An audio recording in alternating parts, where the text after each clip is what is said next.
Khải Nhĩ thần sấm. Diệt.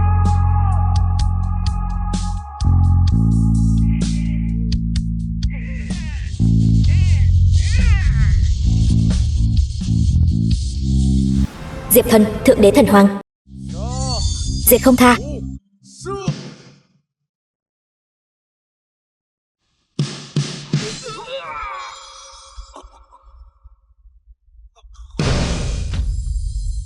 Đồ Long Thương.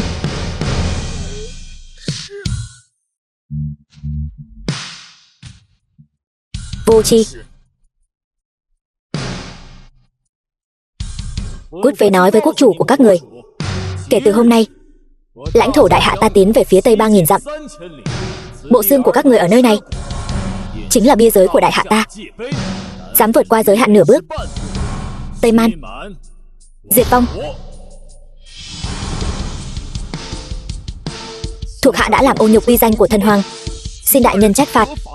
Huynh đệ tốt, ngươi là chiến sĩ dũng cảm nhất của đại hạ ta, khí phách sát đá, thà bỏ mạng chứ không chịu khuất phục. Ngươi lấy đâu ra tội? Thần hoàng đại nhân khen ngợi, thuộc hạ hổ thẹn không dám nhận. Được rồi, ngươi hãy đi truyền lệnh của thần hoàng ta. Quốc chủ thượng thái, 5 năm chinh chiến, diệt trừ giặc cỏ, mở rộng Giang Sơn.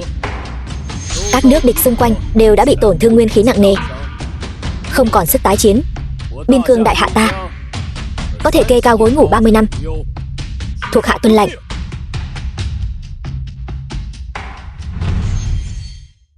Phụ thân, Hải Nhi đã là thần hoàng dưới một người, trên vạn người của đại hạ. Không làm ô nhục thể diện của Diệp gia chúng ta. Khải bẩm thần hoàng, kẻ đã tàn sát cả Diệp gia ngài năm xưa, Hồng Anh, một trong tứ đại chiến tướng của Diệp thần, đã tìm thấy rồi. Là ai? Là con gái nuôi mà năm xưa phụ thân ngài nhận nuôi, Diệp Lăng Xương. Diệp Lăng Xương sao? Cô ta ở đâu? Giang Đông. Tuy nhiên cái gì? Ngày mốt là ngày mà Diệp Lăng Xương và chiến thần của Nam Cảnh, Ngụy Vô Đạo đính hôn. Ngụy Vô Đạo đó dù sao cũng là chiến thần của Nam Cảnh, e rằng ta muốn lấy mạng Diệp Lăng Xương, bất cứ ai cũng không thể ngăn cản. Thần mà cản ta, ta liền diệt thần. Phật mà cản ta, ta liền diệt Phật. Chuẩn bị máy bay, đi Giang Đông. Các vị gia chủ, trò chuyện vui vẻ quá nhỉ. Kính chào Diệp tiểu thư, Ngụy thiếu gia. Các vị gia chủ không cần khách khí. Diệp Lăng Xương, con nuôi của Diệp Ngạo Thiên. Hôm nay tôi mời các vị đến đây là muốn cùng các vị bàn bạc một chút. Ngày mai, Ngụy Hưng, em trai của Ngụy Vô Đạo, tiệc đính hôn của tôi và anh Vô Đạo nên sắp xếp như thế nào?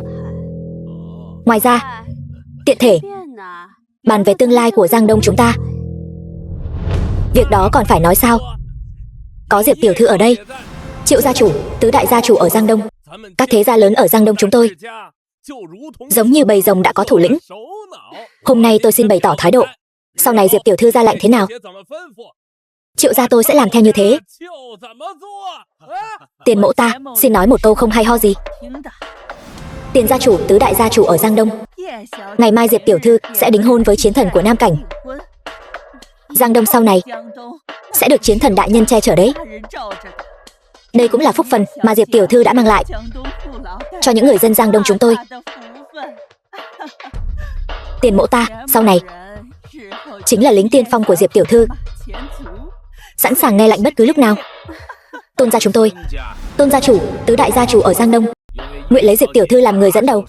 Lý gia tôi nguyện tuyệt đối tuân theo mệnh lệnh của Diệp tiểu thư.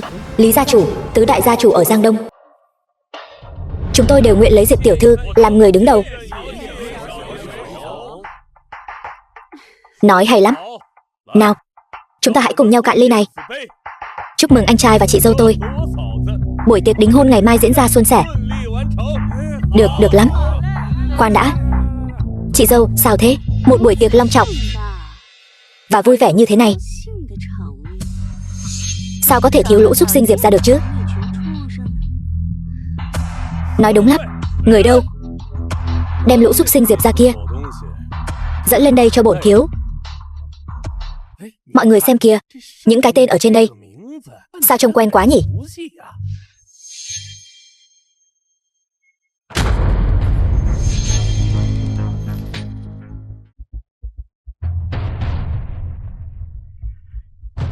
Xin giới thiệu với mọi người, vị này chính là gia chủ của Diệp gia,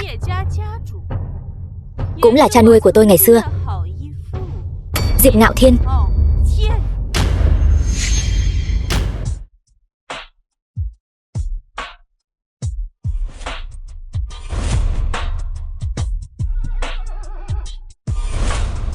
Bái kiến thần hoàng.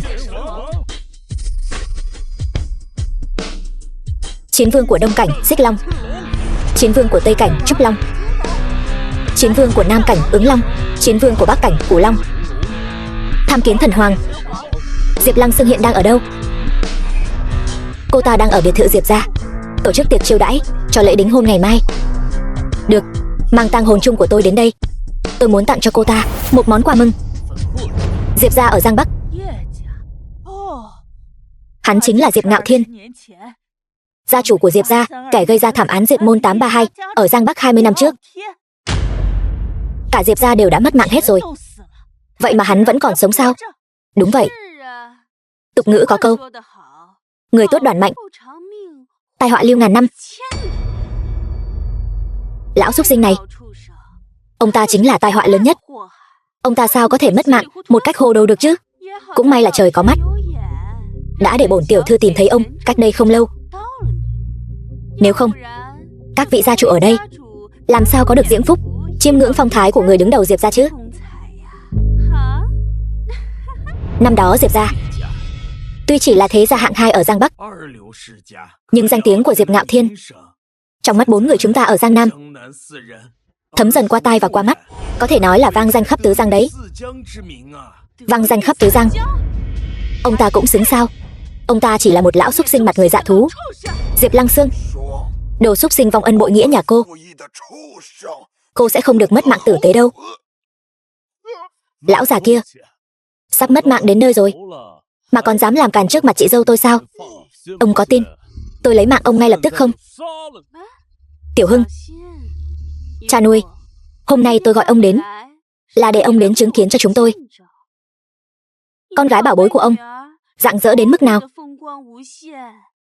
Ông đừng có làm tôi mất mặt đấy. Súc sinh. Diệp Ngạo Thiên ta đã uổng công coi cô như con ruột, dốc lòng nuôi dưỡng cô 10 năm. Không ngờ tuổi cô còn nhỏ, lòng dạ lại độc ác đến thế. Cô lợi dụng đại thọ 80 tuổi của cha tôi, hạ độc Diệp gia của tôi, dẫn người lấy mạng cha mẹ tôi, tàn sát cả nhà tôi. Tôi hận không thể ăn thịt cô, nghiền nát cô, biến xác cô thành vạn mảnh.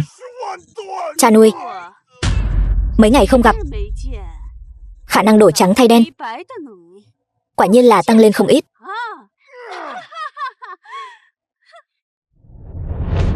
Nếu ông coi tôi như con ruột thì sao lại sinh ra tên xúc sinh Diệp Thần kia, đoạt đi tất cả những gì vốn dĩ thuộc về tôi. Hóa ra cô vì chuyện này mà tàn sát cả nhà tôi. Lòng dạ cô thật độc ác. Tôi độc ác. Ông trọng nam khinh nữ, đối xử với tôi như tiện tì. Ông nói tôi độc ác. Vợ ơi, vợ của tôi. Xin lỗi cha nuôi, con gái lỡ tay trượt một chút. Đồ xúc sinh nhà cô sẽ không được mất mạng tử tế. Tôi không được mất mạng tử tế, vậy thì ông cứ bất kính với bậc trưởng bối đi. Năm đó tôi chỉ là một cô bé 10 tuổi. Chuyện ông hết lần này đến lần khác muốn làm nhục tôi, chẳng lẽ ông quên rồi sao? Cô bớt ở đây nói càn đi. Từ lúc nào? Mẹ. Sao? Lão xúc sinh, ông nói xem, tôi nói đúng hay là không đúng đây? Cha, Diệp Lăng Sương, ông nội cô là người đối xử với cô tốt nhất, có gì cũng nghĩ đến cô. Nếu cô còn chút lương tri thì cô hãy... Cha.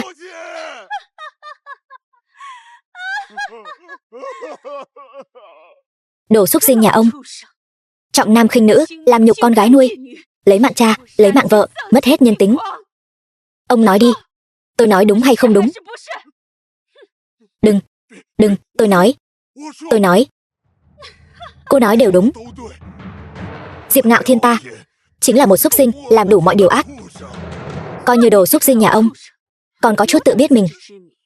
Nhưng mà ông bây giờ mới thừa nhận. Đã muộn rồi.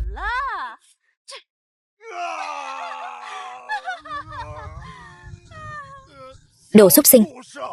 Bọn họ đã mất mạng mấy chục năm rồi, vậy mà cô vẫn không buông tha cho họ. Tôi chính là muốn khiến cả Diệp gia các người nghiền xương thành tro. Tôi muốn khiến bọn họ ở âm tào địa phủ cũng không được yên ổn. Đồ súc sinh nhà cô, tôi liều mạng với cô.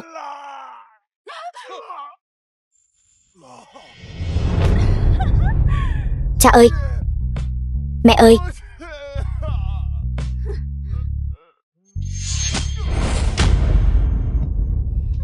Vợ của tôi, xin lỗi em. Lão già kia sắp mất mạng đến nơi rồi, còn dám mắng chị dâu tôi. Ông có tin hôm nay xin lỗi lão tử sẽ lấy mạng ông không? Nào!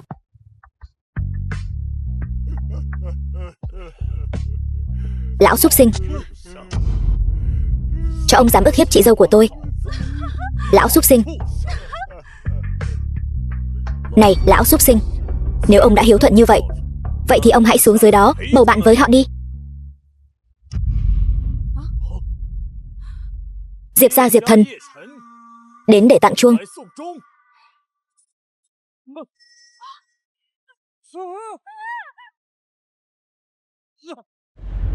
Ngụy Hưng, chị dâu, cứu tôi.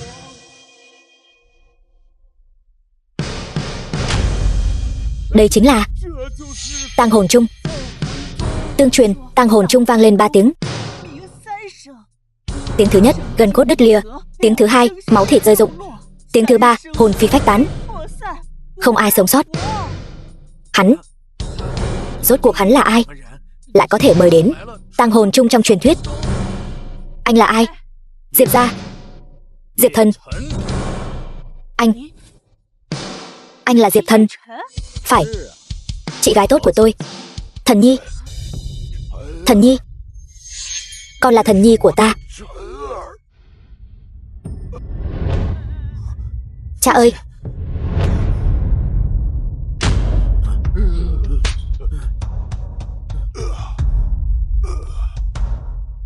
Cha, là ta đây. Chính là cha đây.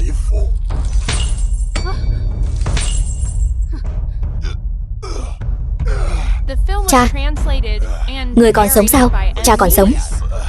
Là kẻ vô ơn điên cuồng này đã đánh người thành ra như thế này sao? Không phải, Thần Nhi, là người khác làm. Con đi đi, đừng bận tâm đến cha. Muốn đi sao? Quả thực là chuyện hoang đường. Cô yên tâm, không lấy mạng cô, tôi sẽ không đi. Lấy mạng tôi sao? Chỉ dựa vào con chó mất nhà như anh cũng dám ăn nói ngông cuồng, không biết sợ. Lăng Xương, câm miệng. Danh húy của bản tiểu thư cũng là thứ lão súc sinh như ông có thể gọi sao? Diệp tiểu thư, cầu xin cô tha cho Thần Nhi một mạng đi. Chuyện trước kia cứ để một mình tôi gánh chịu. Chuyện giữa chúng ta trước kia, Thần Nhi hoàn toàn không biết gì cả. Cầu xin cô, hãy tha cho nó một mạng đi. Cầu xin người khác là cầu xin như thế này sao? Quỳ xuống cho tôi quỳ. Cha, người đang làm gì vậy? Người đàn bà độc ác này không xứng đáng để người quỳ xuống. Chúng ta đều quỳ, cầu xin chị gái của con đi, Thần Nhi. Cha, chính người đã nói với con, thà rằng để máu đổ 3 thước đất, chứ không để thương hồn đọa phàm trần. Khí phách sắt đá năm xưa của người đã đi đâu rồi? Khí phách sắt đá gì đó cũng không thể đổi được mạng sống của con ta. Con trai, mau quỳ xuống đi. Cha, là Thần Nhi bất hiếu. Quả nhiên là người càng già càng nặng tình cảm. Nếu chuyện này xảy ra vào năm đó, lão súc sinh Diệp Ngạo Thiên này chắc chắn sẽ lấy mạng anh trước. Sau đó hắn sẽ quyên sinh, tuyệt đối sẽ không cúi đầu. Hôm nay có thể thấy được cảnh này, thật sự là một bất ngờ lớn. Diệp Lăng Xương, tôi tuyệt đối sẽ khiến cô sống không bằng mất mạng. Thần Nhi, con không nghe thấy lời cha nói sao? Con muốn gia đình chúng ta tuyệt hậu sao? Thần Nhi, cha, người yên tâm, Thần Nhi bây giờ đã khác xưa rồi. Chỉ dựa vào con kiến hôi này như cô ta, con trở tay là có thể diệt. Cái gì? Quả thực là trò cười. Nếu như Diệp gia các người vẫn là Diệp gia của ngày xưa, tôi tin rằng cậu nói ra câu nói như hôm nay, e rằng không ai ở đây dám nói nửa lời phản đối. Nhưng bây giờ, cậu chẳng qua chỉ là một con chó mất nhà đáng thương mà thôi. Cậu còn có gan ở đây nói năng hoanh hoang. Rốt cuộc là ai đã cho cậu dũng khí đó? Ông chuẩn bị cùng Diệp Lăng Sương đứng chung một phe để đối phó với tôi sao? Không sợ nói cho cậu biết đúng thì sao hả? Hơn nữa, lấy mạng một con chó mất nhà như cậu, còn cần đến đại tiểu thư Diệp gia ra tay sao? Chỉ cần Triệu gia tôi là đủ rồi. Rất tốt. Hôm nay Triệu gia các người nhất định phải diệt vong. Cậu nhắc nhở các người một câu, hôm nay bất kỳ kẻ nào câu kết với Diệp Lăng Sương đều là tử tội chu di cửu tộc.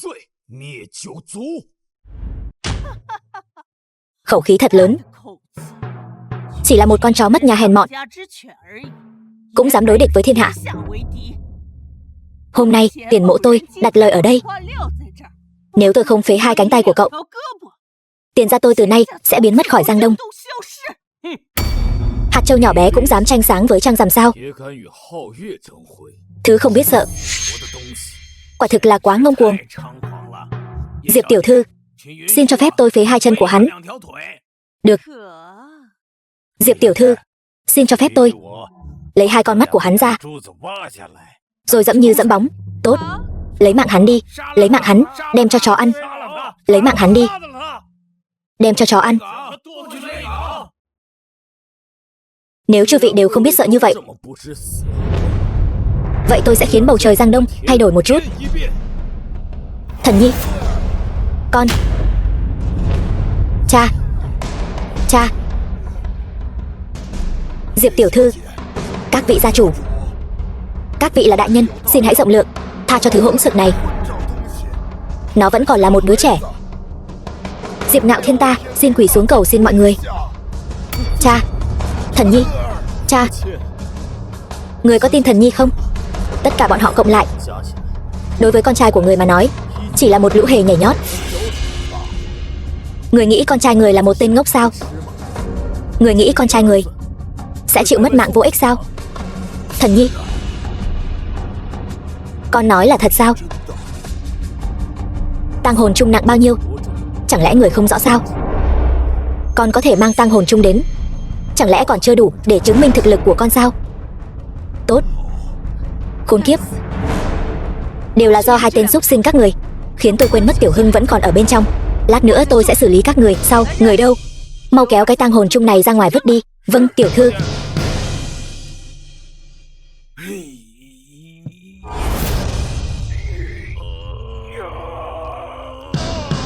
Không biết tự lượng sức mình. Đồ phế vật. Tất cả đều là một lũ phế vật. Diệp Thần, mau vứt ngay cái tang hồn chung này đi cho tôi. Tôi có thể giữ lại cho hai người cái xác nguyên vẹn. Được thôi.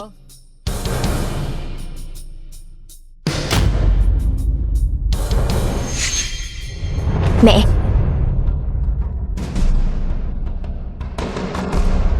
Mẹ, ông nội. Những thứ này đều do đồ tiện nhân nhà cô làm ra sao? Đồ xúc sinh. Anh còn dám nói nhảm nữa, tôi sẽ khiến anh giống như bọn chúng, tan xương nát thịt, hồn phi phách tán. Tốt. Rất tốt. Bà nội. Mẹ. Hơn trăm vong linh tổ tiên của Diệp gia ta, linh hồn các vị trên trời, hãy xem thần nhi báo thù rửa hận như thế nào.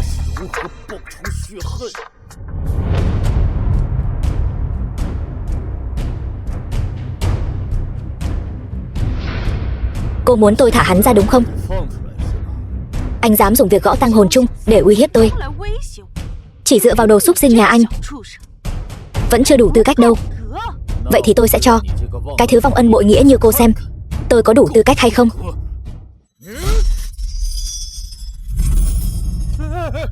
Tiếng chuông thứ nhất, gần cốt gãy lìa.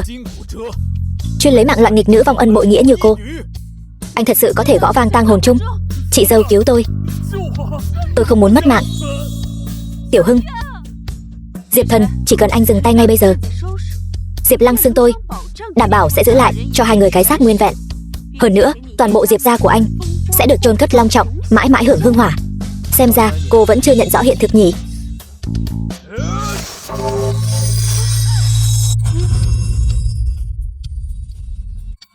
Tiếng chuông thứ hai, máu thịt rơi rụng. Chuyên lấy mạng kẻ có lòng dạ rắn rết như cô. Diệp Thần, anh chán sống hả? Cô đang uy hiếp tôi sao? Cái đồ chó mất nhà cậu đang làm càn cái gì vậy hả? Đừng tưởng rằng mình có chút bản lĩnh là có thể làm càn trước mặt Diệp đại tiểu thư. Tôi nói cho cậu biết, Diệp tiểu thư chính là vị hôn thê của chiến thần của Nam Cảnh, Ngụy Vô Đạo. Hơn nữa, Ngụy Hưng thiếu gia lại là em trai được chiến thần đại nhân yêu thương nhất. Hôm nay nếu cậu dám lấy mạng cậu ấy, không cần chiến thần đại nhân ra tay, các gia tộc chúng tôi cũng có thể lập tức nghiền nát cậu. Triệu gia chủ nói rất đúng. Đừng tưởng rằng đồ chó mất nhà cậu có chút thực lực là có thể coi thường người khác. Đúng vậy, tôi nói cho cậu biết, trên đời này quyền thế mới là vương đạo. Chút thực lực còn con của cậu trước mặt Diệp tiểu thư và chúng tôi đây chẳng qua chỉ là gà đất chó xanh, không chịu nổi một đòn, hiểu chưa? Chị thấy sao, chị gái? Tôi thấy sao hả? Tôi thấy anh chẳng qua chỉ là một con kiến hôi mà thôi. Nhưng con kiến hôi anh đây cũng coi như có chút bản lĩnh. Thật sự đã uy hiếp được tôi rồi. Nói đi, anh muốn gì? Tôi đều có thể thỏa mãn anh. Nhưng mạng sống của hai cha con các người chỉ có thể sống sót một người. Đe dọa tôi, cô tự đánh giá bản thân quá cao rồi đấy. Cái gọi là quyền thế của cô trong mắt tôi chẳng qua cũng chỉ là hạt bụi mà thôi. 3 tiếng chuông vang lên. Diệp Thần, nếu anh dám ra tay, tôi nhất định sẽ khiến hai cha con các người thiên đao vạn quả, tan xương nát thịt. Người đâu, mau cản hắn lại cho tôi. Hồn phách rơi rụng. Chuyên lấy mạng kẻ táng tận lương tâm như cô. Tiểu Hưng, đây là máu của Ngụy thiếu gia. Tiêu rồi, cậu ấy lại bị hắn đánh mất mạng rồi. Tai họa rồi, quả thực là đại họa ngập trời. Đứa em trai ruột duy nhất của Ngụy chiến thần, vậy mà lại bị tên tiểu tử nhà cậu hại mất mạng. Tiêu rồi, Giang Đông chúng ta sau này sẽ không bao giờ có ngày yên ổn nữa rồi. Anh còn nghĩ đến cả Giang Đông này cái gì nữa? Tên khốn kiếp này dám ngay trước mặt nhiều người chúng ta lấy mạng Ngụy Hưng thiếu gia. Nếu chúng ta không bắt giữ hai cha con thối tha này để giao nộp cho Ngụy chiến thần thì chúng ta cũng phải chôn theo Ngụy thiếu gia mất thôi. Đúng vậy, phải bắt thằng nhóc này chôn theo, phải bắt thằng nhóc này chôn theo. Thật là to gan. To gan. Hắc Hùng.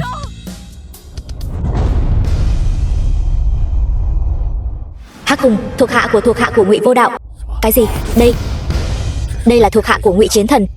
Hắc Hùng chiến tướng, một trong 8 đại hãn tướng. Đúng vậy, Hắc Hùng chiến tướng tuy là người cuối cùng trong 8 đại chiến tướng, nhưng thực lực của hắn cũng là thần cản, lấy mạng thân. Phật cản, lấy mạng Phật đấy. Anh xem, tôi đã nói rồi mà. Ngụy chiến thần đối với Diệp tiểu thư quả nhiên là vô cùng ưu ái. Ngay cả 8 đại chiến tướng cũng sắp xếp một người ở lại bên cạnh cô ấy. Diệp Thần, kẻ thất bại như cậu đã thấy chưa? Có Hắc Hùng chiến tướng ở đây, ngày cậu mất mạng đã đến rồi. Hắc Hùng bái kiến tiểu thư. Lấy mạng hắn cho tôi, thuộc hạ tuân lệnh. Thần nhi, công phu của người này rất lợi hại. Năm đó chính là hắn đã bắt được cha và phế bỏ võ công của cha. Con tuyệt đối đừng dây dưa với hắn. Tìm được cơ hội thì mau chạy đi, đừng lo cho cha. Cha, con trai biết chừng mực. Nếu không phải năm đó cha tôi bị trọng thương, thực lực không còn được 3 phần so với thời kỳ đỉnh cao, dựa vào đồ phế vật như anh cũng xứng làm tổn thương một sợi lông tơ của cha tôi sao? Sao anh lại lợi hại đến vậy?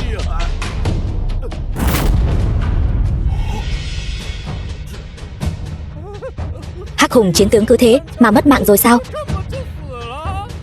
Trời ơi, cái này, Diệp Thần, con cháu mất nhà này, rốt cuộc bây giờ có thực lực đến mức nào vậy?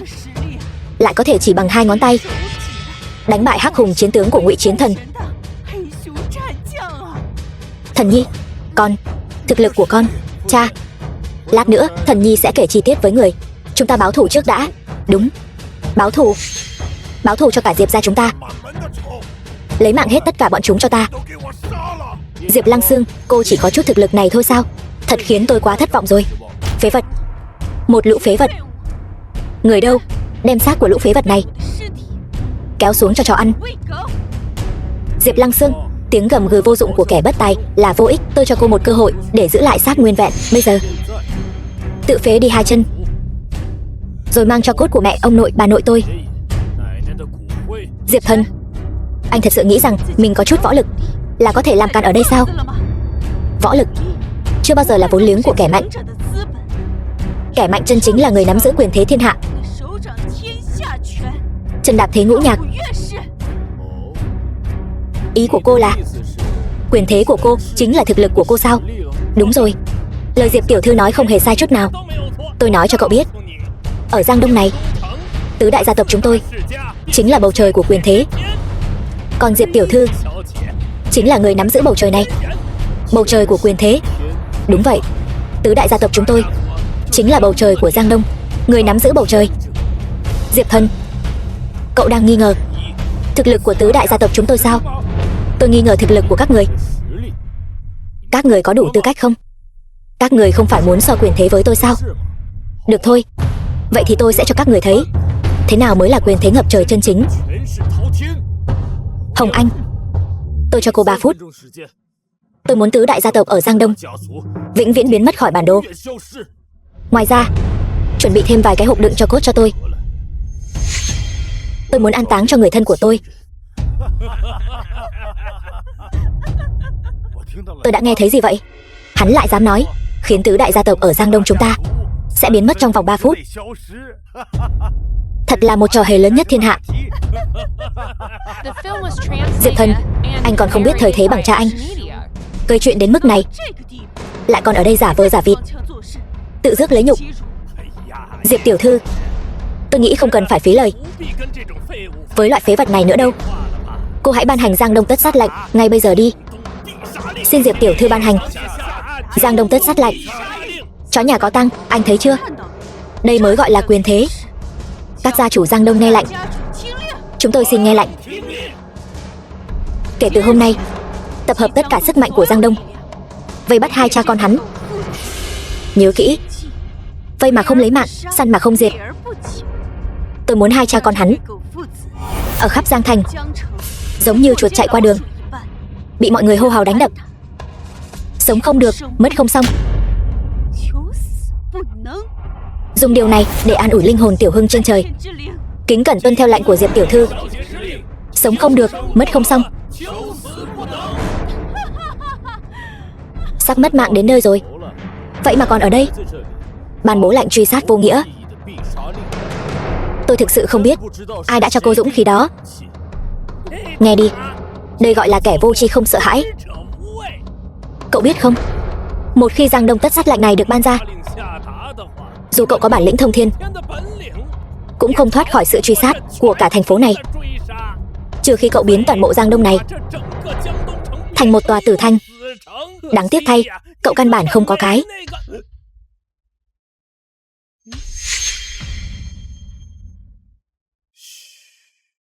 Chư vị, chúng ta hãy nghe xem Triệu gia chủ đang nghe điện thoại gì.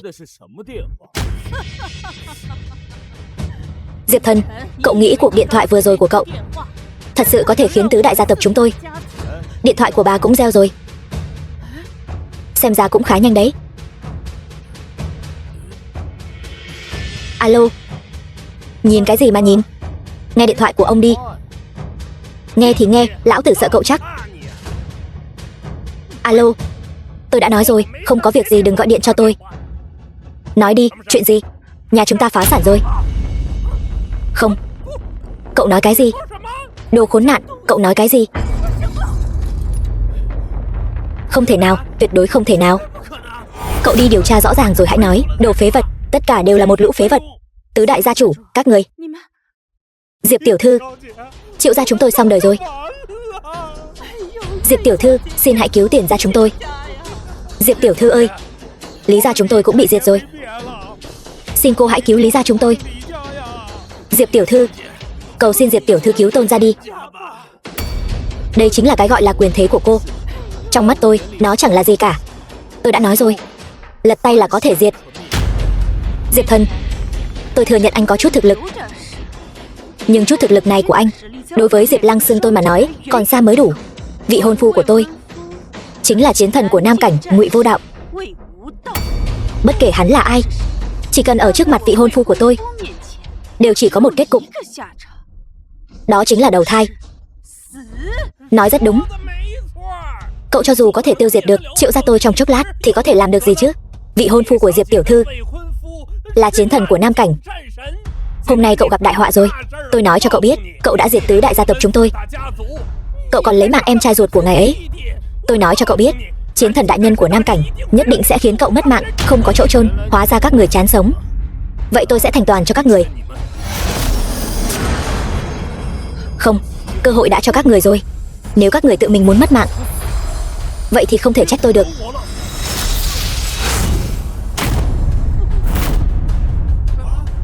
Chuyện này, Diệp thần, anh thực sự không sợ mất mạng sao? Hai vị gia chủ vì Diệp tiểu thư vẫn xem tôi như trẻ con. Vậy tiếp theo, xin mời hai vị hợp tác một chút, giúp Diệp tiểu thư tỉnh táo lại.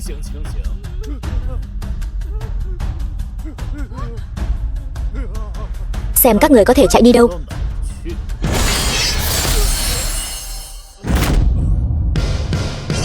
Mạng mà đại nhân muốn lấy, không ai có thể thoát được.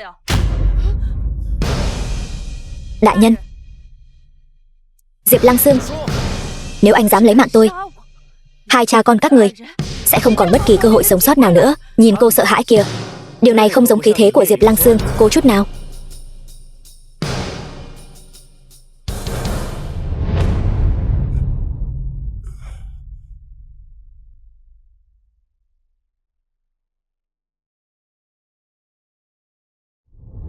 Yên tâm đi, ban đầu tôi định lấy mạng cô ngay lập tức, nhưng nhìn thấy cảnh tượng hôm nay, nếu cứ thế lấy mạng cô thì quá dễ dàng cho cô rồi. Tôi cho cô 3 ngày đi tìm tất cả những thế lực và chỗ dựa mà cô có thể tìm được để đối phó với tôi. Tôi muốn cô trong hy vọng cảm nhận được sự tuyệt vọng. Đương nhiên, đây cũng là một cơ hội của cô, bởi vì cơ hội chỉ có một lần. Cha, chúng ta về nhà thôi. 3 ngày sau, dẫn theo người của cô đến Nam Lăng Viên ở Giang Bắc. Tôi sẽ dùng máu tươi và đầu lâu của các người để tế vong hồn Diệp gia tôi và khắc lên bia mộ của họ.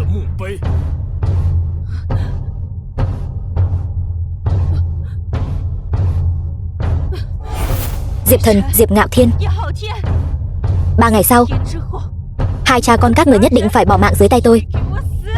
Bỏ mạng.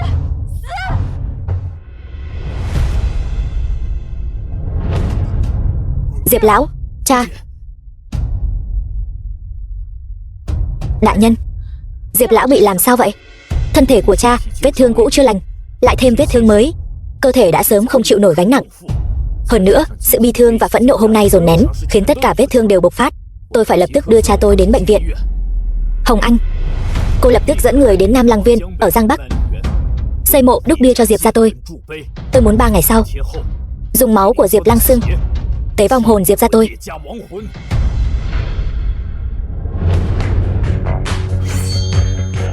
Ngụy Vô Đạo, chiến thần của Nam Cảnh. Tôi có Ỷ Thiên kiếm, nhập hải trảm trường kinh, làm sao có được Đồ Long thương. Lên trời rơi 9 tầng mây. Đồ Long thương, người rốt cuộc đang ở đâu?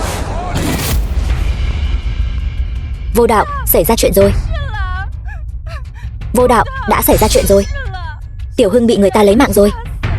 Cô nói gì? Nói lại lần nữa.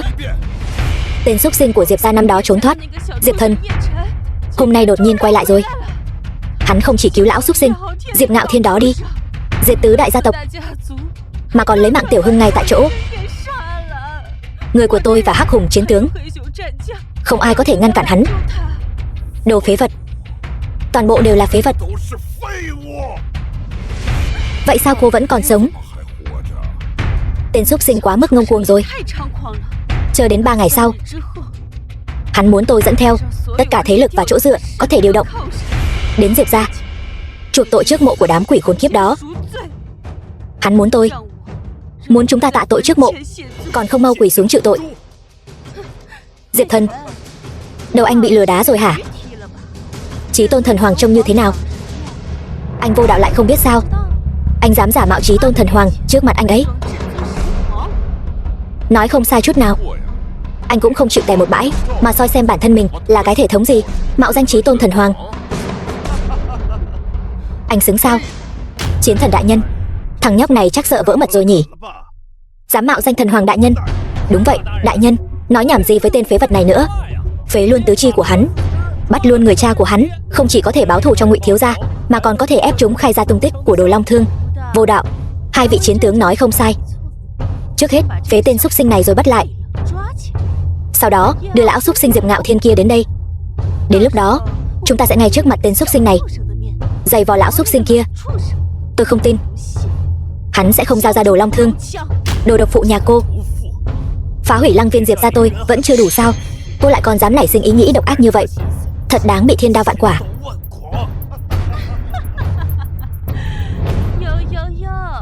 Đồ xúc sinh, anh đang tức giận vì xấu hổ đấy hả? Vậy đợi đến khi tôi giày vò lão xúc sinh Diệp Ngạo Thiên kia, anh sẽ có biểu cảm như thế nào đây? Tôi thật sự rất mong chờ đấy. Diệp Lăng Sương, cô chán sống. Đồ không biết sợ, bắt lấy hắn cho tôi.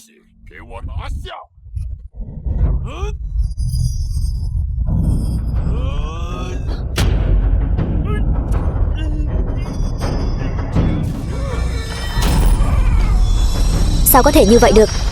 Sức mạnh liên thủ của 5 vị chiến tướng đủ sức sánh ngang với tông sư hàng đầu. Hắn làm sao có thể dễ dàng lấy mạng 3 vị chiến tướng như vậy? Đồ không biết sợ.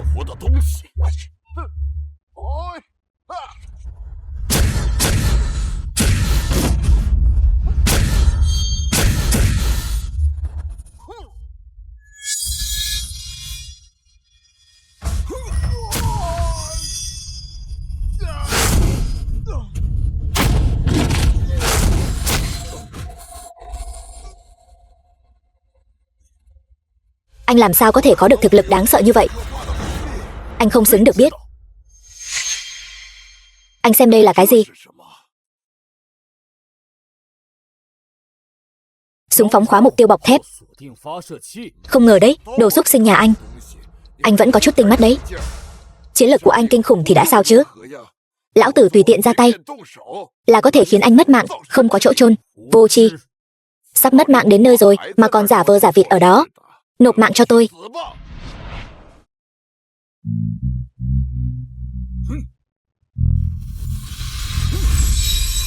Làm sao anh có thể đỡ được cả đạn pháo? Ngụy Vô Đạo, nộp mạng đi.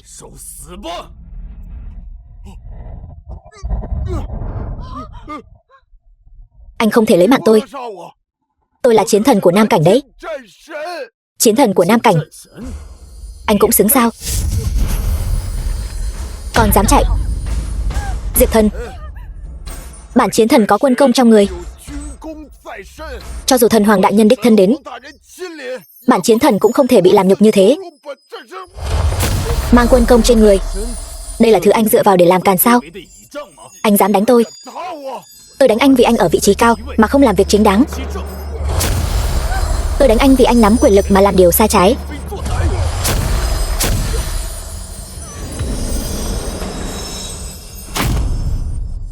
Hôm nay tôi sẽ dùng cái mạng của anh để an ủi linh hồn của toàn bộ Diệp gia tôi trên trời. Đừng mà. Đừng. Diệp Thần, đừng. Không ngờ người đàn bà độc ác, lòng dạ rắn rết như cô, trong lòng vẫn còn người quan tâm. Nếu tôi lấy mạng hắn, cô có phải sẽ rất đau khổ không? Dừng tay.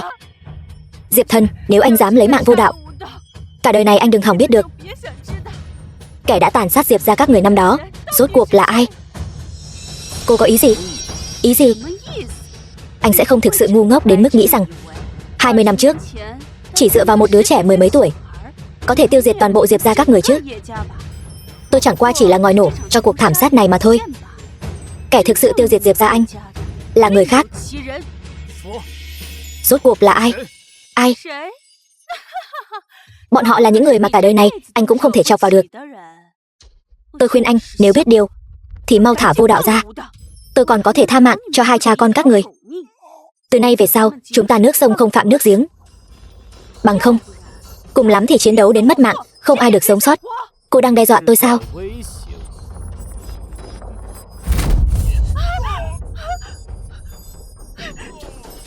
Nói hay không nói? Diệp Thần, anh thực sự muốn mất mạng sao?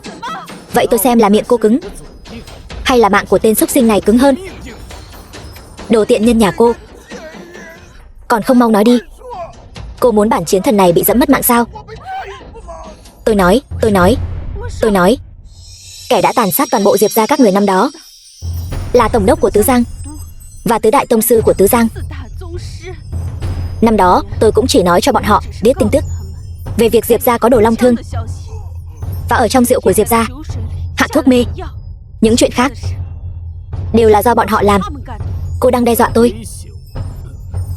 Thảm án của Diệp gia năm đó cũng là do mấy lão già đó làm. Tổng đốc của Tứ Giang là người mở rộng bờ cõi, nắm trong tay toàn quyền. Tứ đại tông sư không chỉ có thực lực mạnh mẽ, mà phía sau còn có Ngũ Đại Sơn Môn làm chỗ dựa.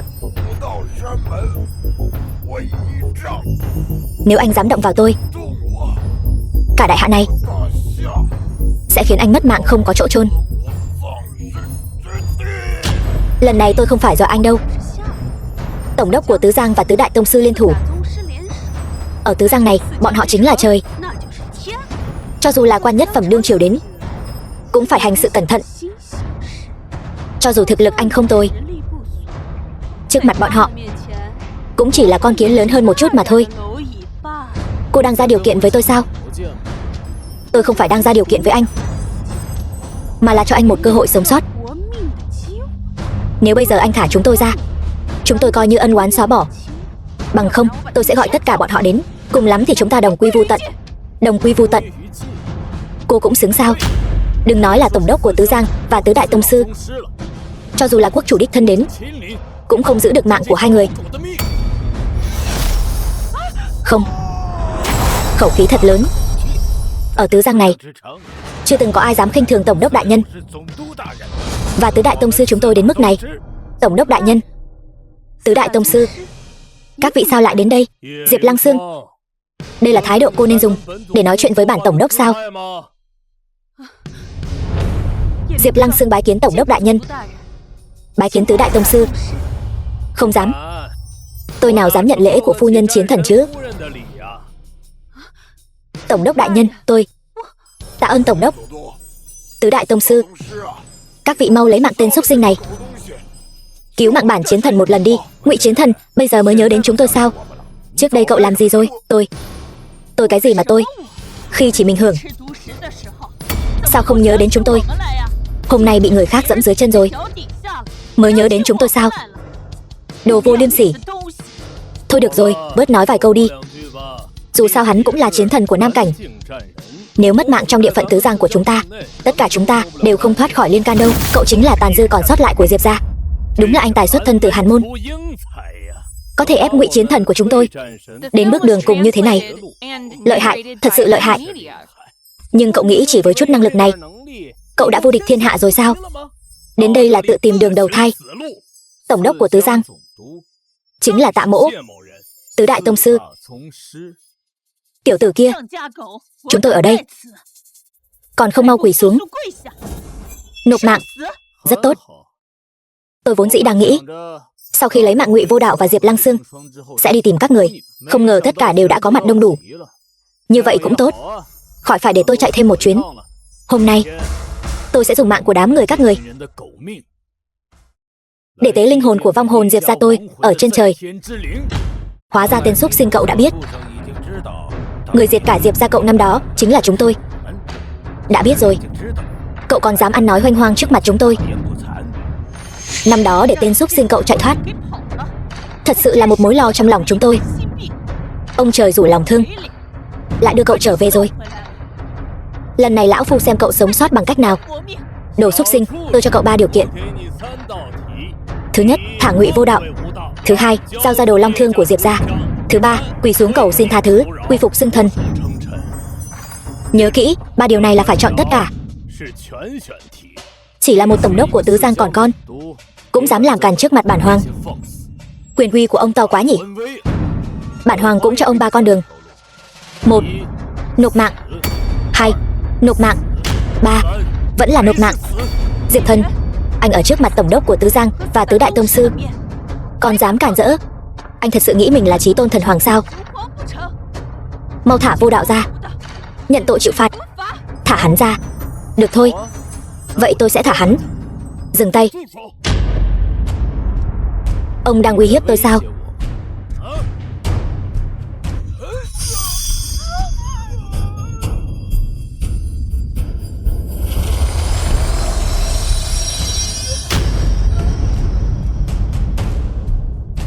Vô Đạo. Tổng đốc đại nhân, mau lấy mạng tên xúc sinh này đi. Báo thù cho Vô Đạo đi, tổng đốc đại nhân. Đồ xúc sinh, năm đó ông bà nội của cậu, cha mẹ cậu đều bỏ mạng dưới chân tôi. Bất lực rên rỉ, cầu xin tha thứ trước mặt tôi. Bây giờ cậu lại dám trước mặt tôi chém lấy mạng Ngụy Chiến Thần. Cậu thật to gan. Hóa ra là ông. Hôm nay tôi sẽ lấy ra rút gân ông, dùng máu tươi của ông để viết lên bia mộ cho cả Diệp gia tôi, an ủi linh hồn họ trên trời cao. Đồ Long.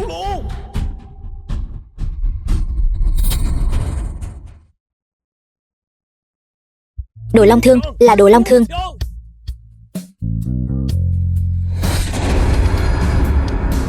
Đứng đầu vạn binh, chí tôn Đồ Long. Hiệu lệnh thiên hạ, không ai dám không tuân theo. Chỉ riêng khí thế kinh khủng của cây đồ long thương này thì không khó để nhận ra truyền thuyết này không hề hư ảo chút nào. Đồ xúc sinh, còn không mau chóng dâng đồ long thương lên.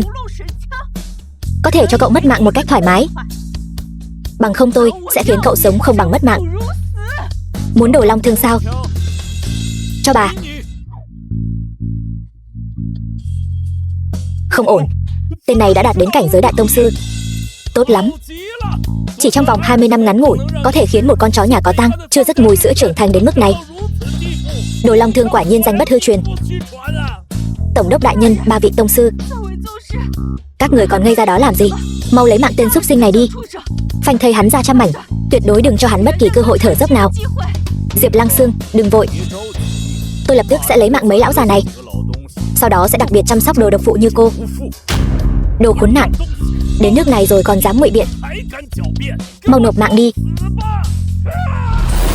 thà để máu nhuộm 3 thước đất, chứ không để thương hồn rơi xuống phàm trần.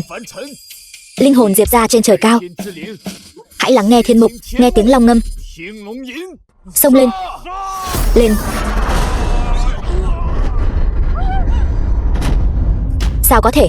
Tổng đốc đại nhân và 3 vị đại tông sư liên thủ cũng không thể địch lại một đòn. Thực lực của cậu không phải là đại tông sư. Đó là chuyện của 8 năm trước rồi. Không thể nào, 8 năm trước cậu chẳng qua chỉ là một đứa trẻ 10 mấy tuổi, sao có thể là đại tông sư được? Chắc chắn là đồ long thương mới khiến cậu có được thực lực kinh khủng như vậy. Chỉ dựa vào một tên xúc sinh như cậu cũng xứng đáng là tông sư sao? Cũng xứng đáng nghi ngờ thực lực của tôi sao? Hoảng sợ rồi hả? Em trai, tôi sai rồi, tôi thật sự biết mình sai rồi. Cầu xin em đừng lấy mạng tôi. Đây là thái độ cầu xin tha thứ của cô sao? Quỳ xuống cho tôi. Được, tôi quỳ. Em trai, em biết mà. Năm đó đều là mấy lão xúc sinh đó. Bọn họ thèm muốn đồ long thương của Diệp gia chúng ta, nên mới tàn sát cả Diệp gia chúng ta. Tôi cũng bị uy hiếp và ép buộc mà. Uy hiếp?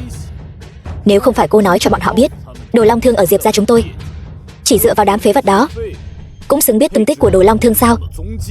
Nếu không phải cô bỏ thuốc trong tiệc thọ của ông nội, chỉ dựa vào mấy con kiến hôi còn con cũng xứng diệt Diệp gia chúng tôi sao? 20 năm đã trôi qua, cô lại còn muốn đem cho cốt của mẹ và mọi người ra trăm bề sỉ nhục, lại còn đào mộ, phá hủy lăng viên Diệp gia của tôi, cầu xin tha thứ. Cô cũng xứng sao?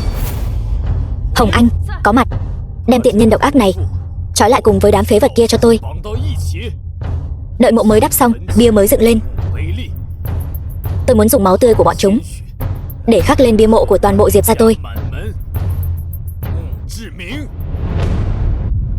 Đại nhân, tôi cầu xin ngài tha cho tôi. Hãy để lại cho tôi một con đường sống. Câm miệng, cẩn thận tôi lấy lưỡi cô đấy. Tôi đây được hoàng quyền che chở. Cậu dám lấy mạng tôi sao? Cả đại hạ này sẽ không có chỗ cho cậu dung thân đâu. Diệp Thần, tứ đại tông sư bọn tôi là trưởng lão của tứ đại tông môn đại hạ. Tốt nhất là thả tất cả chúng tôi ra, bằng không lão phu sẽ khiến cậu tan xương nát thịt. Tứ đại tông môn,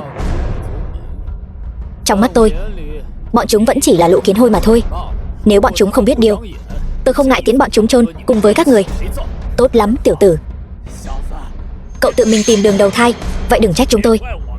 Một mũi tên xuyên mây, ngàn quân vạn mã đến tương kiến.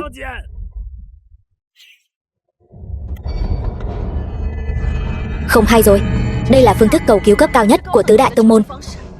Lệnh này vừa phát ra có thể điều động tông chủ xuất sơn. 20 năm rồi.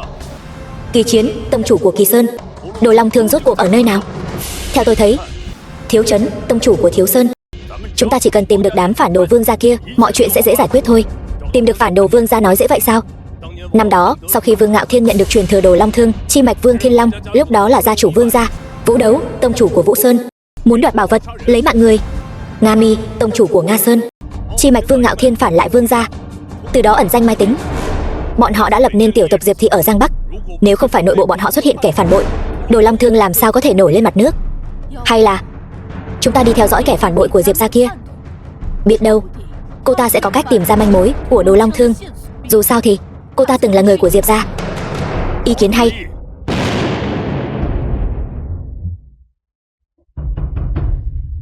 Bốn mũi tên đồng loạt bắn về hướng Tứ Giang, thật là quá to gan. Lại có kẻ dám cùng lúc động đến tông sư của tứ đại tông môn. Chúng ta lập tức lên đường đến Tứ Giang đi. Tôi muốn xem thử là kẻ nào đã ăn gan hùm mật báo, dám dồn tông sư của tứ đại tông môn vào đường cùng biệt thự của Vương gia ở Thượng Kinh. Vương Duẫn quản gia. Vương Thiên Long, gia chủ của Vương gia. Tôi nói này, Vương Duẫn, ông cứ lề mề làm gì thế? Ông mau đánh cờ đi chứ. Gia chủ Chiêu phủ Đê Triều Tân này thật sự khiến lão nô có chút bó tay rồi. Thôi vậy, tôi nhận thua.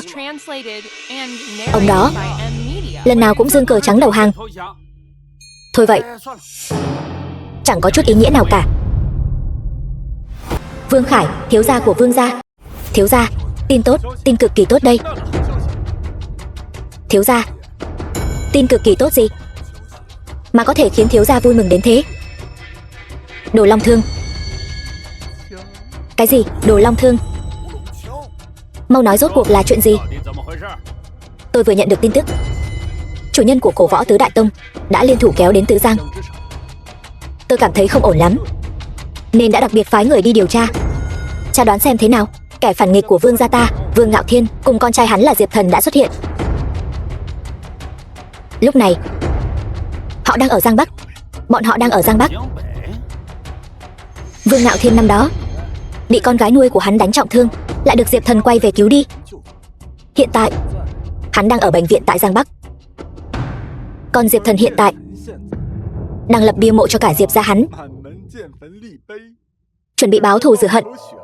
Sở dĩ cổ võ tứ đại tông kéo đến đó chính là vì tứ đại tông sư đã phát hiện ra tung tích của bọn họ, nên đã truyền tin ngàn dặm.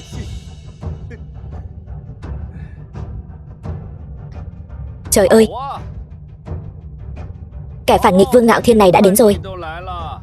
Điều này có nghĩa là Đồ Long Thương đã xuất hiện. Vẫn là thiếu gia tinh danh hơn người. Gia chủ, từ địa phận Tứ Tông đến Giang Bắc ít nhất phải chậm hơn 1 canh giờ so với chúng ta từ Thượng Kinh đến Giang Bắc. Lão nô lần này dẫn người đi Giang Bắc, nhất định sẽ đến trước khi tứ đại tông chủ đến, đoạt lại Đồ Long Thương. Ba, con cũng đi. Đương nhiên con phải đi rồi, nhưng mà lão già Vương Ngạo Thiên này vẫn rất xảo quyệt. Các người nhất định phải chuẩn bị 2 phương án. 2 người trước tiên dẫn người đi bắt Vương Ngạo Thiên, sau đó mới đi tìm Diệp Thần. Có lão xúc sinh này trong tay. Tên xúc sinh kia chẳng lẽ không ngoan ngoãn bó tay chịu trói sao? Không biết bên Thần Nhi bây giờ thế nào rồi? Còn nhớ tôi không? Bá phụ tốt của tôi.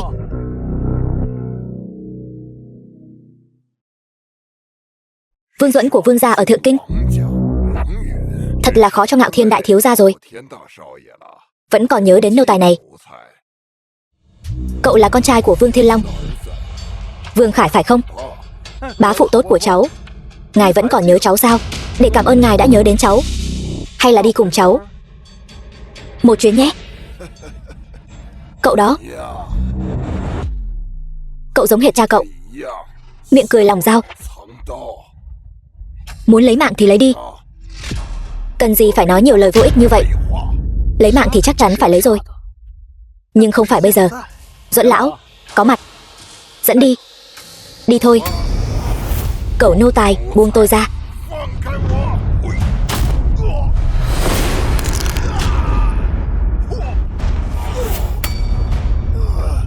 Vương Duẫn, đồ khốn kiếp nhà ông không được mất mạng tử tế. Ông nghĩ ông vẫn là ông của năm đó sao? Lão bá phụ, lớn tuổi như vậy rồi mà vẫn hung dữ thế. Ông nội, bà nội, mẹ cùng tất cả tập nhân của Diệp gia. Bây giờ cháu trai bất hiếu Diệp Thần sẽ dùng máu tươi của kẻ thù để rửa sạch bia mộ cho mọi người, khắc bia văn, an ủi linh hồn của mọi người trên trời.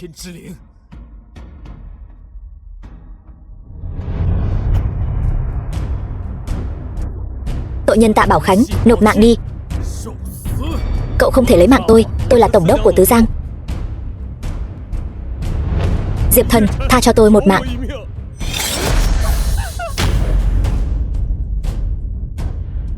Tội nhân, đến lượt bà. Tôi cầu xin cậu.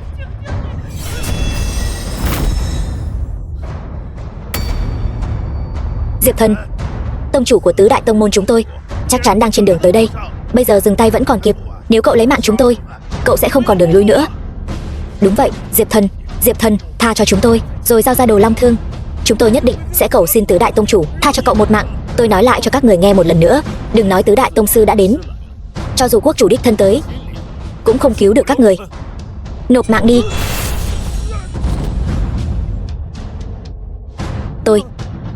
Diệp Thần, tha cho tôi.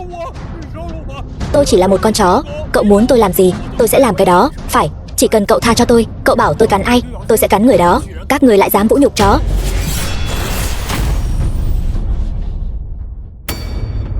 Con riêng, chờ sốt ruột rồi sao? Phản đồ Vương gia đúng không? Chó mất nhà, Diệp gia sao? Bản tiểu thư đã sát hại nhiều người của Diệp gia như vậy, có bọn họ bầu bạn với tôi ở trên trời. Đời này của bản tiểu thư cũng đáng giá rồi. Trên trời, cô cũng xứng sao? Loại tiện nhân như cô chỉ xứng xuống địa ngục. Đại nhân, xảy ra chuyện lớn rồi. Cha của ngài, Diệp lão, đã bị người ta bắt đi rồi. Ai làm? Thuộc hạ cũng không biết. Thuộc hạ phát hiện Diệp lão đã không còn ở đó. Những người bảo vệ ngài ấy đều đã bị xử lý hết. Các người làm ăn kiểu gì vậy? Thuộc hạ vô năng, xin đại nhân trách phạt. Diệp Thần, anh thấy chưa? Trời cũng muốn diệt hai cha con các người. Anh đấu với tôi, anh đấu với Tứ Đại Tông sư, anh vẫn thắng. Nhưng trời muốn diệt anh. Tôi xem anh lấy gì để đấu với trời. Nếu trời dám khi dễ tôi sẽ diệt cái trời này. Quả không hổ là chó của Vương gia tôi.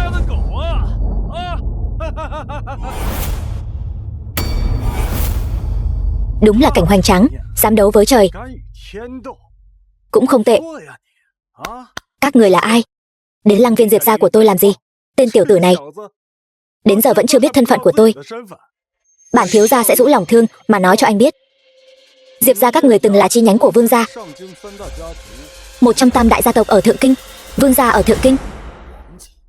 Nhưng không hiểu sao cha anh lại trở thành truyền nhân của đồ long thương.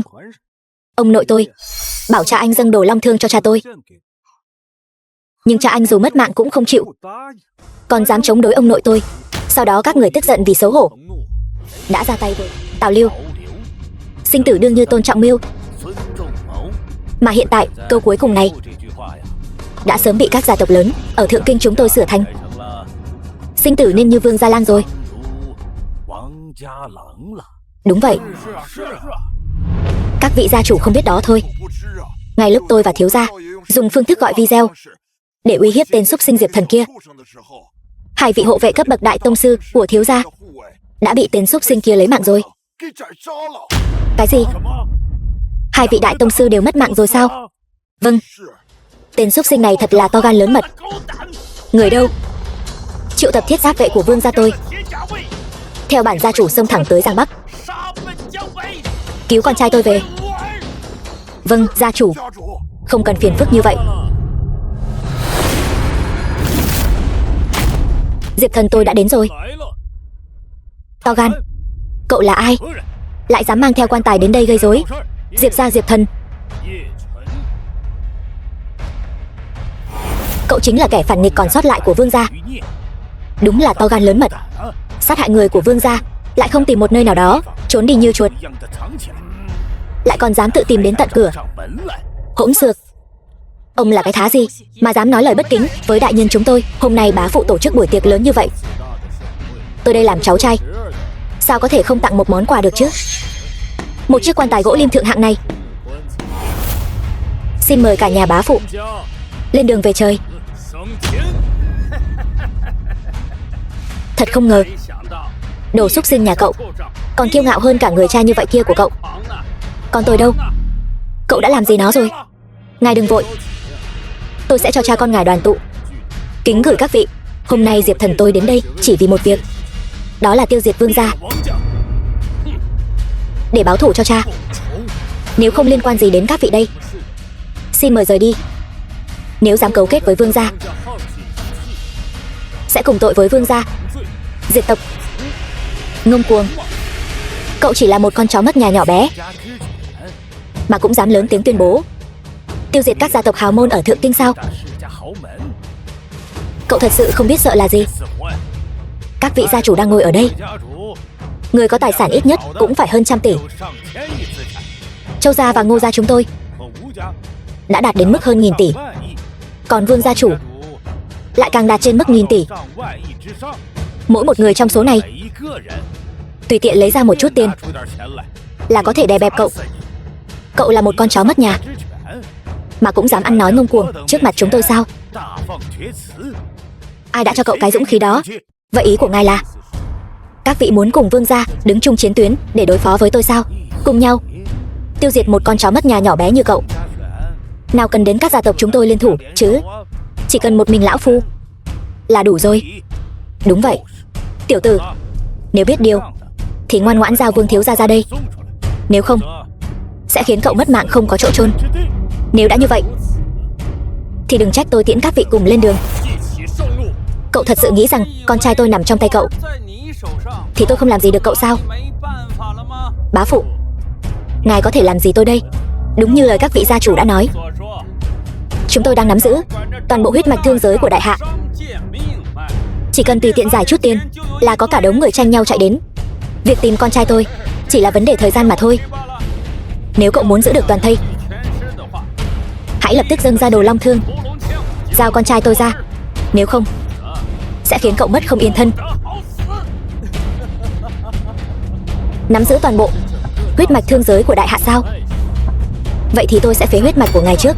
Tiểu tử, cậu nghĩ cậu là Bạch Lãm, người giàu nhất châu Á bước ra từ đại hạ chúng tôi sao? Cậu không tự tè ra mà soi xem bản thân mình đi, cậu xứng sao? Tuy tôi không phải là Bạch Lãm, nhưng chỉ cần tôi ra lệnh, hắn không dám nói nửa lời phản đối. Cậu có ý gì? Cậu nói là Bạch Thủ Phú phải nghe lệnh của một con chó mất nhà nhỏ bé như cậu sao?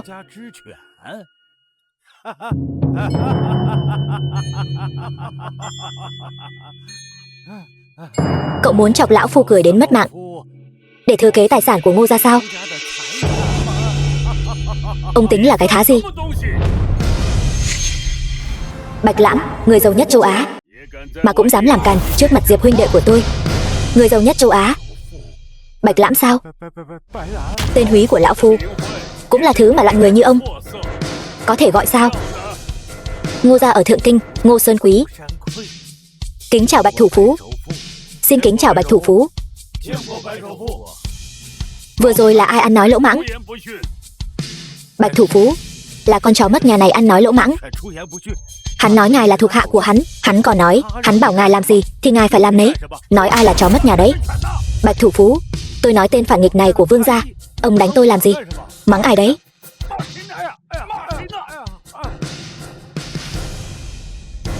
Diệp huynh đệ, lão phu không đến muộn chứ? Vừa đúng lúc. Mọi thứ chuẩn bị thế nào rồi? Huynh đệ yên tâm, mọi thứ đã chuẩn bị xong xuôi, chỉ chờ lệnh của huynh đệ thôi. Bạch thủ phú, ngài đây là ý gì? Hắn chẳng qua chỉ là tàn dư của Vương gia, không, con trai của tàn dư. Sao ngài lại gọi hắn là huynh đệ? Đúng vậy, Bạch thủ phú. Diệp thần này là con trai của Vương Ngạo Thiên, tàn dư của Vương gia chúng tôi. Sao có thể là huynh đệ của ngài được chứ? Hơn nữa, tuổi tác cũng không đúng. Tình bạn vong niên, hiểu không? Đồ ngu xuẩn, tình bạn vong niên. Cái này. Bạch thủ phú, xin thứ lỗi cho tại hạ nói thẳng. Tên súc sinh này có đức hạnh và năng lực gì mà dám ngang hàng với ngài, hỗn xược. Huynh đệ, lão phu thực sự không chịu nổi nữa rồi. Vậy thì bắt đầu thôi. Châu gia, Ngô gia, Vương gia, không tha một ai. Các đơn vị nghe lệnh. Trong vòng 3 phút tiêu diệt Ngô gia, Vương gia, Châu gia. Nếu vượt quá 1 giây, tất cả các người đều không cần phải sống nữa. Bạch gia chủ, ông thật sự muốn vì tên nhóc không liên quan này mà đối đầu với tam đại gia tộc chúng tôi sao? Đối đầu? Các người cũng xứng sao? Lão phu đây là tàn sát đơn phương, chứ không phải khai chiến, hiểu chưa? Đồ ngu xuẩn. Ông Bạch Lãm, tam đại gia tộc chúng tôi là huyết mạch và thủ lĩnh của toàn bộ giới thương mại đại hạ, mà nơi này lại càng là trung tâm quyền lực của đại hạ chúng ta. Thượng Kinh, trọng thân trong triều đình, có quan hệ tốt với tam đại gia tộc, không đếm xuể. Thân phận người giàu nhất châu Á của ông, muốn tiêu diệt tam đại gia tộc chúng tôi, e rằng còn kém xa lắm. Vương gia chủ nói hay lắm. Vừa rồi chỉ là đùa giỡn với ông thôi. Đồ súc sinh, cậu có biết thế nào là gia tộc không? Cái gọi là gia tộc là những danh môn vọng tộc, từ xưa đến nay truyền đời nối tiếp, hưng thịnh không suy, kéo dài đến tận bây giờ. Có quyền có thế, gốc rễ sâu xa. Tên súc sinh cũng có chút kiến thức đấy. Cậu nghĩ dựa vào cậu, cộng thêm con chó kia, có thể ở dưới bầu trời đại hạ này đối đầu với tam đại gia tộc vĩnh viễn trường tồn của chúng tôi sao? Lão Ngô nói không sai. Cậu tưởng rằng cậu gọi được Bạch Lãm đến là có thể đối đầu với tam đại gia tộc chúng tôi sao? Nể mặt hắn thì gọi hắn một tiếng Bạch thủ phú, không nể mặt hắn ngay cả một cái rắm cũng không bằng. Đồ khốn kiếp, các người cứ việc làm càn đi. 3 phút sẽ đến ngay thôi. Đến lúc đó, ta muốn xem các người sẽ quỳ trước mặt huynh đệ của tôi, dập đầu cầu xin tha thứ, bảo lão phu quỳ xuống cầu xin tha thứ. Các người còn chưa đủ tư cách đó đâu. Gia chủ, có chuyện lớn rồi. Châu gia chúng ta bị diệt rồi. Cái gì? Châu gia chúng ta đứng vững ở Thượng Kinh cả trăm năm nay, thành viên gia tộc còn nhiều hơn cả hai giới quân sự và chính trị, sao có thể bị diệt vong được? Gia chủ, không ổn rồi. Ngô gia chúng ta xong đời rồi. Không thể nào, điều này tuyệt đối không thể. Bẩm gia chủ, tất cả sản nghiệp của Vương gia chúng ta đột nhiên bị một thế lực không rõ tấn công, chỉ trong vòng 2 phút ngắn ngủi đã hoàn toàn phá sản. Vương gia tôi có tài sản hàng nghìn tỷ, lại có thể phụ đại nhân chống lưng. Cho dù là lấy tiền ra đốt, cũng phải điều động đại quân đốt suốt 3 ngày 3 đêm. Sao có thể chỉ trong vòng vài phút ngắn ngủi mà đã hoàn toàn phá sản được chứ? Thuộc hạ cũng không rõ. Đối phương đến rất hung hãn, chúng ta không có chút sức lực nào để chống trả. Cái gì? Cứ như bị một bàn tay vô hình khổng lồ đè xuống vậy. Bạch Lãm, ông có năng lực lớn đến mức này từ khi nào vậy? Ngay cả các trọng thần trong triều cũng bị ảnh hưởng sao? Chẳng lẽ các người chưa từng nghe nói thần hoàng đại nhân đã trở về triều rồi sao? Chí tôn thần hoàng đã trở về triều. Thần hoàng đại nhân trở về thì sao chứ? Chẳng lẽ ông và thần hoàng đại nhân là bạn tri kỷ sao? Chúc mừng ông. Ông nói đúng rồi. Bạch Lãm, ông đừng có ở đây giả vờ giả vịt nữa. Thần hoàng đại nhân này từ khi nhậm chức đến nay, người có thể chiêm ngưỡng phong thái của đại nhân ở toàn bộ Thượng Kinh không quá 5 người. Chỉ dựa vào ông, một tên thương nhân hèn mọn chuyên lăn lộn ở nước ngoài, ông dám nói Là bạn tri kỷ của thần hoàng đại nhân sao? Thật nực cười. Rốt cuộc ông đã làm thế nào để khiến tam đại gia tộc phá sản? Ta đã không muốn biết nữa rồi. Ông dám đứng bên cạnh tên xúc sinh Diệp Thần này, hủy hoại cơ nghiệp của tôi. Kết cục của ông chỉ có một chữ thôi: tử. Bá phụ. Xem ra bá phụ vẫn chưa tuyệt vọng nhỉ. Chỉ cần lão phu còn ở đây, chẳng bao lâu nữa những sản nghiệp đã mất kia sẽ nhanh chóng quay trở lại thôi. Còn đồ xúc sinh nhà cậu, hôm nay lão phu sẽ khiến cậu sống không bằng mất mạng. Thiết giáp vậy đâu? Tham kiến gia chủ. Đồ xúc sinh. Mỗi người trong thiết giáp vệ đều có thực lực đại tông sư. Bọn họ mặc trọng giáp huyền thiết, tay cầm trọng kiếm bằng vàng. Dưới sự liên thủ, có thể lấy mạng bất kỳ cường giả võ vương nào. Ngay cả khi cậu có khả năng lấy mạng đại tông sư, thì trước mặt bọn họ cũng chỉ có thể đưa cổ nộp mạng mà thôi. Phế bỏ tứ chi của hắn cho tôi, giữ lại một hơi thở cho hắn. Ta muốn hắn sống không bằng mất mạng. Vâng, gia chủ. Chỉ là con kiến hôi bé nhỏ mà cũng dám tranh đấu với cự long sao? Thương đến. Đồ long thương là đồ long thương, quả không hổ danh là đồ long thương. Chỉ riêng uy thế của cây thương này đã khiến người ta cảm thấy lạnh lẽo trong lòng, không kìm được mà muốn quỳ xuống phụ phục rồi. Mau bắt hắn lại, đoạt lại đồ long thương của vương gia cho tôi.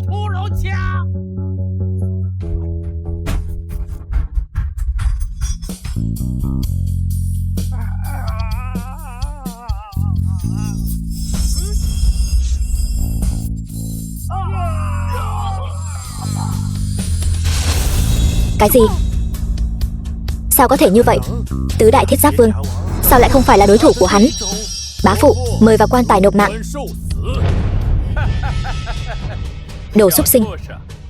Không thể không nói, thực lực của cậu quả thực khiến tôi rất bất ngờ. Nhưng chỉ dựa vào những thứ này mà muốn báo thù cho người cha phế vật của cậu thì còn kém xa lắm đấy. Bá phụ của cậu đây không chỉ là một thương nhân, mà còn là đại võ vương, ngạo thị quân hùng. Xử lý cậu dễ như xử lý một con kiến hôi. Thật sao? Vậy để cháu trai xem rốt cuộc bá phụ có thực lực gì.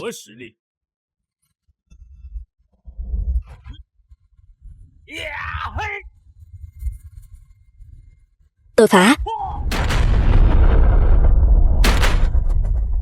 Tiểu Khải, Tiểu Khải ơi, cha không cố ý.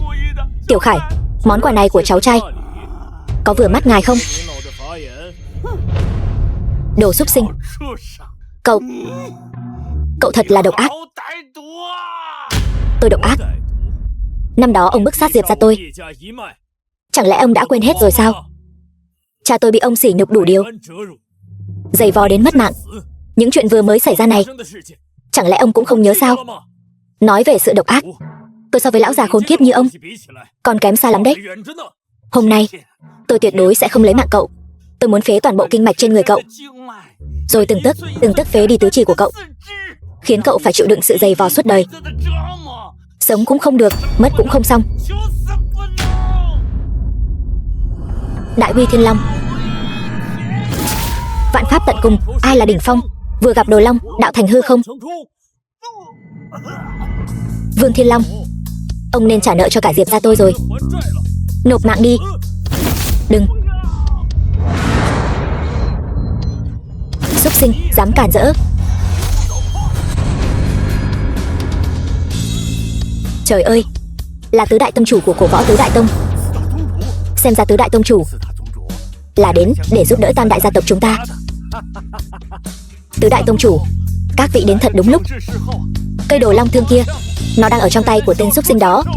Các người chỉ cần bắt được hắn, cây đồ long thương này sẽ là của các người. Tam đại gia tộc có tài sản hàng trăm triệu, vậy mà lại bị một con chó mất nhà diệt đến mức không có sức chống trả. Các người đúng là phế vật. Không phải là chúng tôi không làm được, mà là tên xúc sinh Diệp Thần đó quá lợi hại. Hơn nữa, hắn còn có người giàu nhất châu Á, lão già Bạch Lãm đó giúp đỡ. Đã hủy diệt gia nghiệp của chúng tôi. Phế vật vẫn là phế vật, lấy đâu ra nhiều lý do như vậy? Tôi câm miệng, nói nhiều lời vô ích như vậy chỉ càng chứng tỏ ông vô dụng hơn thôi. Diệp huynh đệ, cậu phải cẩn thận đấy. Cổ võ tứ đại tông này không phải là thế lực tầm thường đâu. Giáo chúng của họ đông đảo, cường giả nhiều như mây. Tuy họ không kinh doanh, nhưng ở các gia tộc hào môn trên khắp cả nước đều có bộ chúng của họ, bất kể là tài lực hay võ lực. Tứ đại tông này, tam đại gia tộc không thể nào sánh bằng đâu. Tứ đại tông sao? Nếu đã chán sống, tôi không ngại điều động quân đội hốt chọn tứ đại tông của bọn họ. Tên xúc sinh, khẩu khí cậu thật lớn. Đừng tưởng cậu cầm đồ long thương, bên cạnh lại có Bạch Lãm, mà có thể chống lại tứ đại tông chủ chúng tôi. Đúng là si tâm vọng tưởng. Các người lùi lại. Hãy xem tứ đại tông tôi làm sao lấy đầu tên xúc sinh này để tế mộ báo thù cho tứ đại tông sư. Cái gì? Tên xúc sinh này còn sát hại cả tông sư của tứ đại tông sư sao? Thật là to gan.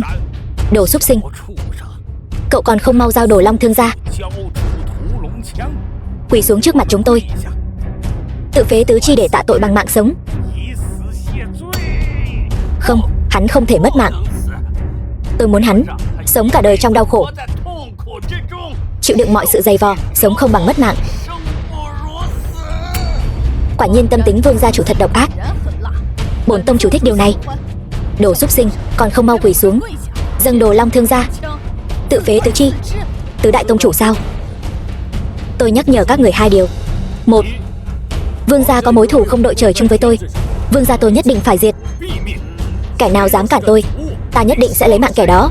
Hai, tứ đại tông sư của các người năm xưa đã diệt cả Diệp gia tôi.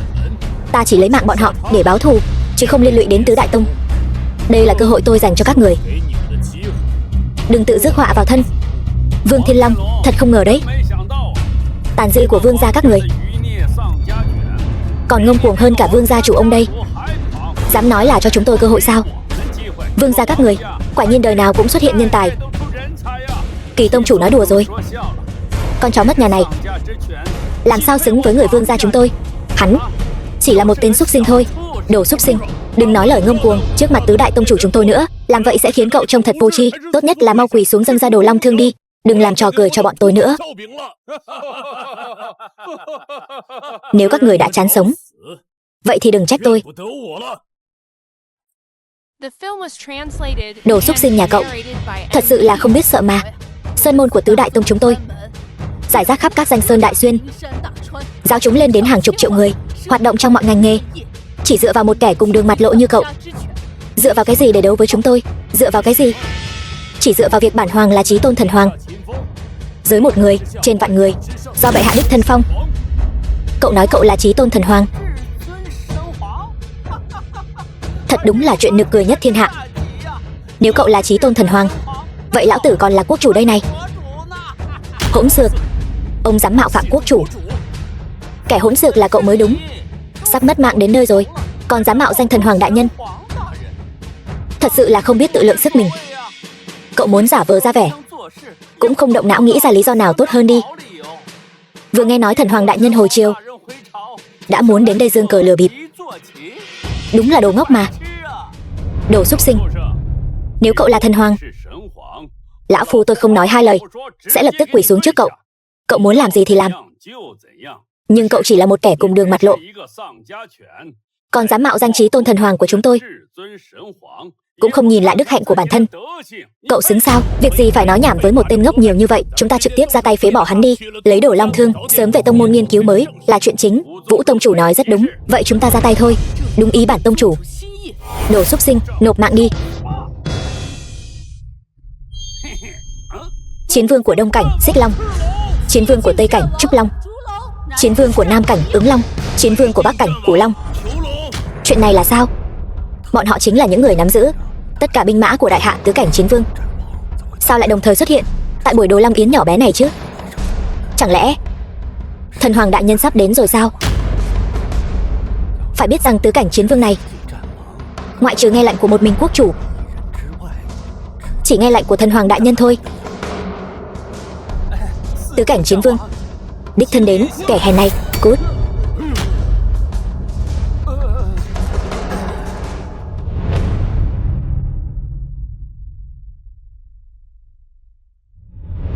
Công chúa điện hạ, chuyện lần này thần hoàng đại nhân về kinh, thuộc hạ đã có manh mối rồi. Nói mau, rốt cuộc anh Diệp Thần đã đi làm gì? Bẩm công chúa, vương gia thèm muốn đồ long thương của thần hoàng đại nhân, đã bức tử phụ thân của thần hoàng đại nhân. Thần hoàng đại nhân muốn tiêu diệt vương gia, hiện đang ở tại hiện trường của buổi đồ long yến do vương gia tổ chức. Hơn nữa cái gì? Nói mau. Hơn nữa, trước khi thần hoàng đại nhân về kinh, để báo thù cho việc Diệp gia bị diệt môn năm xưa, còn lấy mạng các vị tông sư của tứ đại tông sư, đã xảy ra chuyện lớn rồi. Hốt hoảng như vậy còn ra thể thống gì? Nói từ từ thôi. Thần hoàng đại nhân, đã xảy ra xung đột với tể phụ đại nhân. Quốc chủ, tể phụ đại nhân đã điều cẩm y vệ vây khốn thần hoàng. Thần hoàng đại nhân bị ép buộc, bất đắc dĩ, đã từ quan trở về làm thường dân. Cái gì? Thần hoàng từ chức rồi sao? Không chỉ có vậy, ngay cả, còn có gì nữa? Nói mau. Ngay cả tứ cảnh chiến vương cũng vì chuyện này mà bãi quan về quê. Hỗn xược, Triệu Cương này rốt cuộc muốn làm gì? Lại dám khiến các quan chức trong triều và quân đội đồng loạt từ chức. Hắn quả thực là một tể phụ tốt đấy. Đi, mau gọi tên ngu xuẩn này đến đây cho trẫm. Ngươi làm tể phụ giỏi lắm đấy, thậm chí còn ép các quan chức cấp cao và quân đội đồng loạt từ chức. Nếu bây giờ địch quốc đại cử tấn công, dùng cái thân già đó của ngươi đi lấy mạng địch sao? Quốc chủ, Diệp Thần đó cậy công kiêu ngạo, lừa dối quốc chủ, tự ý điều động tứ cảnh chiến vương vào kinh, tiêu diệt hai ông trùm thương giới Châu Ngô, tru sát cả gia tộc Vương gia. Hơn nữa còn giữ thanh thiên bạch nhật, lấy mạng tứ đại tông chủ. Tội ác tày trời như vậy, nếu không trừng trị, tất yếu sẽ gây ra biến động trên toàn quốc. Theo như lời ngươi nói, việc ngươi vây sát Trọng Thần đương triều, tự ý điều động cầm y vệ, vẫn là một công lớn sao? Lão thần vì nước tận tụy hết mình, bỏ mạng mới thôi. Hỗn xược, ngươi còn dám ở đây cãi lý với trẫm? Tuy Diệp Ái Khanh hành sự có phần chưa thỏa đáng, nhưng tứ đại tông cậy thế khống chế quan lại các nơi, tàn sát không kiêng nể. Trẫm đã sớm nói chuyện với Diệp Ái Khanh, tìm cơ hội để động đến bọn chúng. Còn tam đại gia chủ kia lén lút làm những chuyện vi phạm pháp luật, người nghĩ trẫm không biết sao? Diệp Ái Khanh có lỗi, nhưng công càng lớn hơn. Đi, lập tức mời tất cả bọn họ trở về. Nếu không mời được họ về, ngươi cũng đừng trở về nữa. Quốc chủ, lão thần. Sao? Bây giờ ngay cả ý chỉ của trẫm ngươi cũng không nghe sao? Lão thần không dám. Lão thần sẽ đi mời thần hoàng và tứ cảnh chiến vương hồi chiều ngay. Bây giờ càng ngày càng không ra thể thống gì nữa rồi. Lập tức thông báo cho cầm y vệ thống lĩnh đến phủ ta. Ta có việc quan trọng cần bàn bạc. Vâng, đại nhân. Thằng nhãi Diệp Thần, quốc chủ muốn ngươi trở lại triều đình. Mơ đi. Lão phu sẽ tiễn ngươi lên thiên đường ngay bây giờ.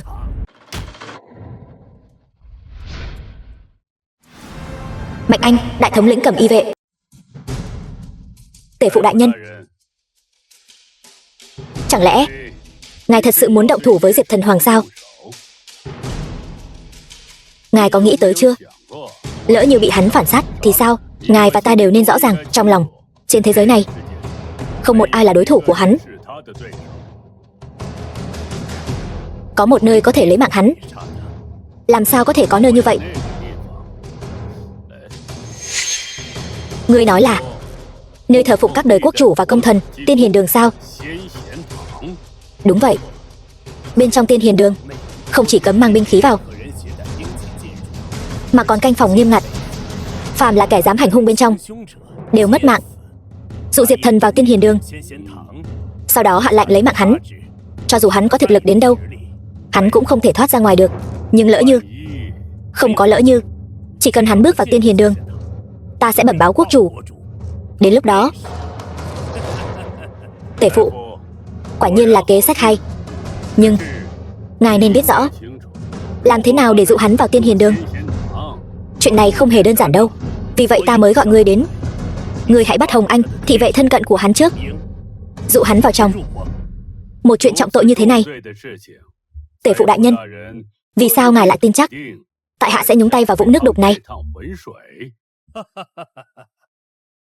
Mạnh thống lĩnh, chẳng lẽ không muốn làm thần hoàng?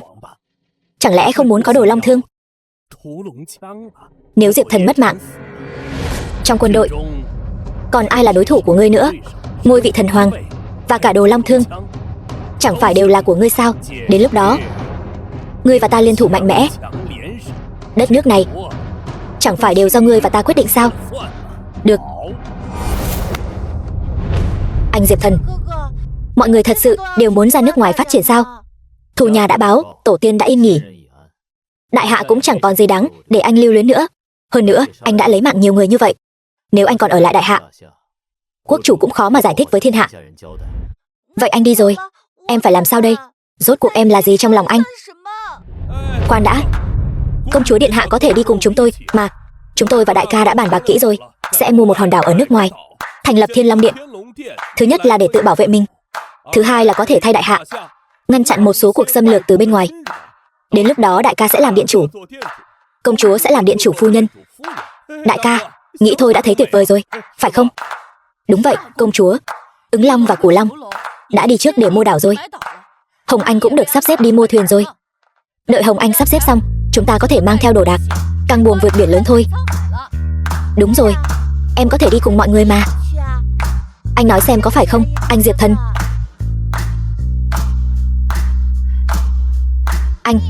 Anh trừng mắt nhìn họ làm gì? Em đang hỏi anh đấy. Đại nhân, không ổn rồi. Hồng Anh tướng quân bị bắt rồi. Cái gì? Ai đã làm chuyện này, thuộc hạ cũng không rõ. Nhưng người của chúng ta đang theo dõi sát sao bọn chúng. Đại ca, để tôi đi. Ngay cả Hồng Anh cũng bị bắt đi. Kẻ ra tay tuyệt đối không phải người tầm thường. Hơn nữa, Hồng Anh đã đi theo tôi nhiều năm, không phải người thân, nhưng còn hơn cả người thân. Vì vậy chuyện này nhất định phải do tôi đích thân đi giải quyết. Hai người, hãy đi làm những việc Hồng Anh chưa hoàn thành.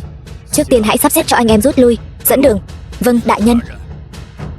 Anh Diệp Thần, không hay rồi, chắc chắn là lão già Triệu Cương đó đã giăng bẫy để hãm hại Diệp Thần. Cái gì? Là lão già Triệu Cương đó sao? Tôi thấy hắn là chán sống rồi. Đại ca đã trở về thân phận thường dân rồi, mất đi sự dựa dẫm của quyền lực. Anh ấy một thân một mình xông vào, e rằng lành ít dữ nhiều. Đi thôi, chúng ta mau đuổi theo đại ca. Không được, các người đều đã tử quan hết rồi, có đi thêm bao nhiêu người cũng vô dụng. Các người đi theo tôi, chúng tôi sẽ làm cho hắn một cú rút củi đáy nồi. Hồng Anh.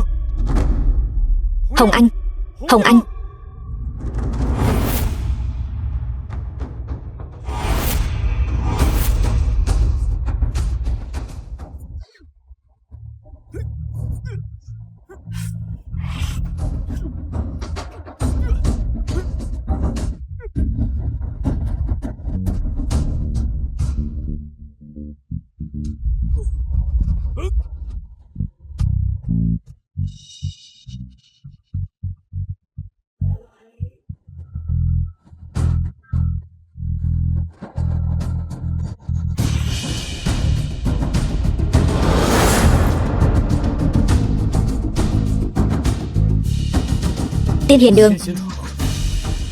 Hiền Đường thờ phụng các bậc tiên hiền qua các đời của đại hạ, cùng bức họa 24 công thần.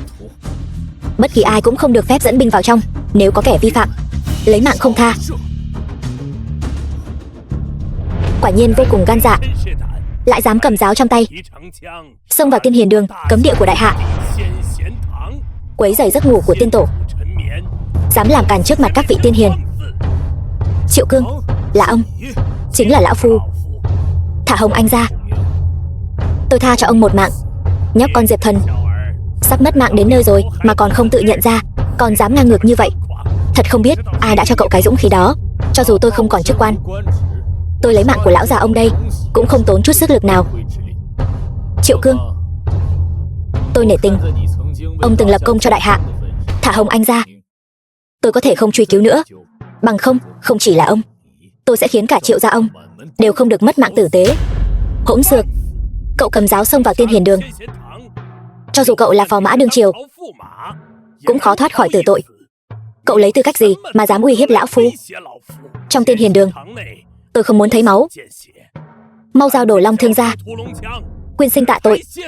Tôi tự nhiên sẽ thả Hồng Anh, để cô ta bình an rời đi.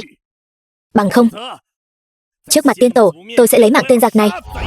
Chỉ dựa vào cái lão già khốn kiếp nhà ông mà đòi lấy mạng tôi sao? Không biết tự lượng sức mình. Nếu thêm cả bản thống lĩnh thì sao? Đại thống lĩnh của Cầm Y vệ Mạnh Anh. Hỗn xược, Một tên tiện dân nhỏ bé cũng dám gọi thẳng tên húy của bản thống lĩnh. Quỳ xuống. Mạnh Anh, ông thân là đại thống lĩnh của Cẩm Y vệ, là cấm vệ thân cận của quốc chủ. Ông lại dám cùng cái lão già Triệu Cương này cấu kết với nhau, mưu hại Trung Lương. Ông đáng tội gì? Đáng tội gì? Chỉ là một tên tiện dân, lại dám nói chuyện tội lỗi, bàn luận pháp luật với bản thống lĩnh. Ai cho cậu cái gan đó? Làm sao cậu biết bản thống lĩnh không phải nhận chỉ dụ của quốc chủ để lấy mạng cậu? Quốc chủ, nếu quốc chủ muốn lấy mạng tôi, chỉ cần một đạo chỉ dụ là đủ. Sao lại phải hạ tiện như các người? Tôi hỏi ông lần cuối, Hồng Anh thả hay là không thả? Chỉ cần cậu mất mạng, tôi sẽ thả. Được, nếu đã như vậy, vậy thì tôi sẽ diệt cho đến khi ông thả.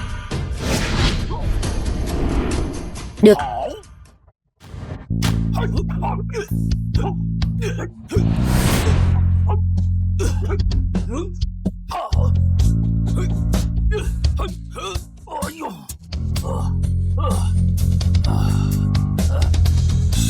Đồ Long Thương, quả nhiên danh bất hư truyền. Thả Hồng Anh ra, bằng không dưới Đồ Long Thương không còn sinh hồn. Nhóc con Diệp Thần, cậu tưởng cậu đã thắng rồi sao? Còn sớm lắm. Mạnh đại thống lĩnh, đến lúc hạ lạnh rồi. Cẩm Y vệ đâu?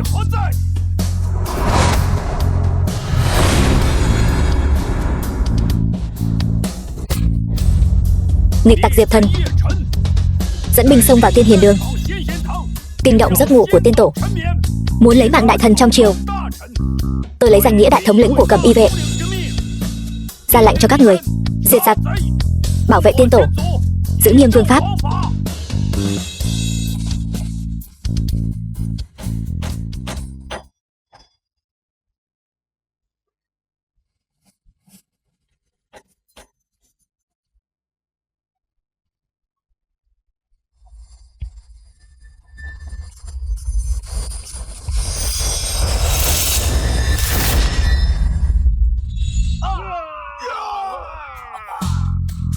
Không ổn rồi, sao hắn có thể né được cả đạn? Hắn còn là người nữa không? Bây giờ đến lượt các người rồi. Dừng tay, nếu không muốn Hồng Anh sẽ mất mạng. Cậu hãy dừng tay lại cho lão phu. Đem cô ta dẫn lên đây cho tôi. Hồng Anh, đại nhân, thuộc hạ vô năng, đã gây thêm phiền phức cho ngài. Đây không chỉ là gây thêm phiền phức đâu. Cô nhìn kỹ xem, đây là nơi nào? Tiên Hiền Đường. Triệu Cương, Mạnh Anh, các người ti tiện, vô sỉ, ti tiện vô sỉ. Kẻ thắng làm vua, kẻ thua làm giặc. Ai dám nói can? Đại nhân, ngài mau đi đi, mau rời khỏi đại hạ, đừng bận tâm đến tôi. Hồng Anh tôi bỏ mạng không đáng tiếc. Cô đều ở đây rồi, cô bảo hắn rời đi đâu chứ? Mạnh Anh, thả cô ấy ra, bằng không tôi sẽ diệt cửu tộc nhà ông, diệt cửu tộc nhà tôi. Cậu cũng xứng sao? Quỳ xuống, ông tính là cái thá gì, cũng xứng bắt tôi quỳ. Triệu Cương, nhất định tôi sẽ diệt cửu tộc nhà ông. Hồng Anh tôi trên quỳ quốc chủ và đại nhân, dưới quỳ song thân phụ mẫu. Đám khốn nạn các người không xứng, tôi cho cậu diệt cửu tộc nhà tôi này. Triệu Cương, Diệp Thần, tôi khuyên cậu hãy đặt Đồ Long Thương xuống, tự phế võ công, bằng không tôi sẽ cho cậu tận mắt chứng kiến tôi lăng nhục cô ta đến mất mạng. Dừng tay. Đồ Long Thương tôi giao cho ông. Không, đừng.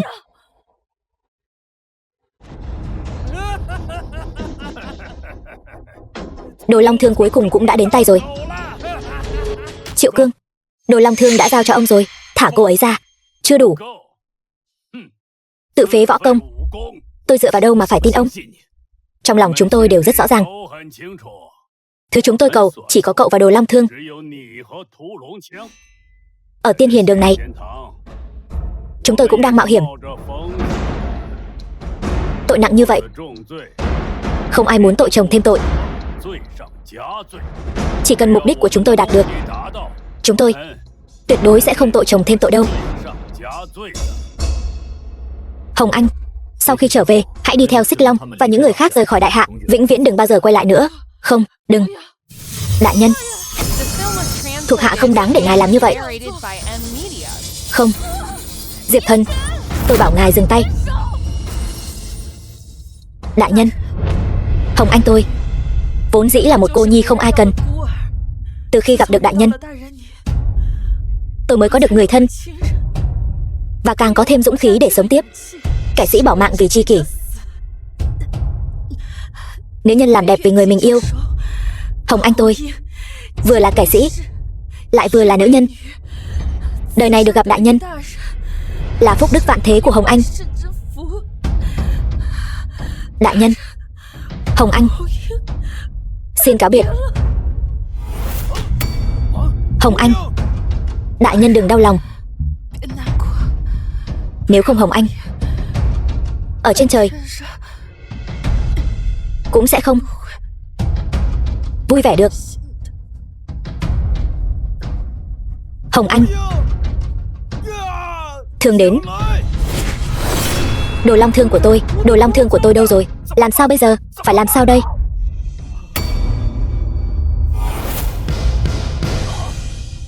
Triệu Cương, Mạnh Anh, tôi sẽ phanh thây các người thành vạn mảnh. Quốc chủ sao vẫn chưa đến? Đúng rồi, Mạnh thống lĩnh, hãy cầm chân hắn. Triệu Cương,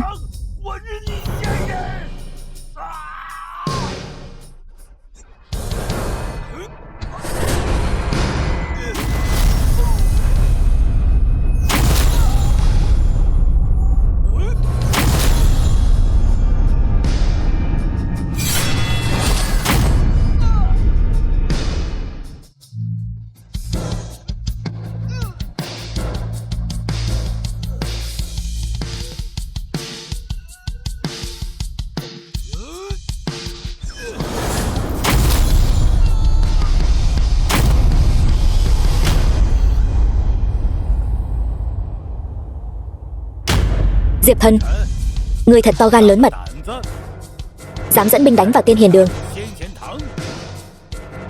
Khải bẩm quốc chủ, Mạnh đại thống lĩnh và Triệu quốc chủ. Quốc chủ, ngài cuối cùng cũng đã đến rồi. Nếu ngài đến chậm một khắc nữa thì sẽ không gặp được chúng thần nữa rồi. Rốt cuộc là chuyện gì? Người hãy nói rõ cho trẫm nghe.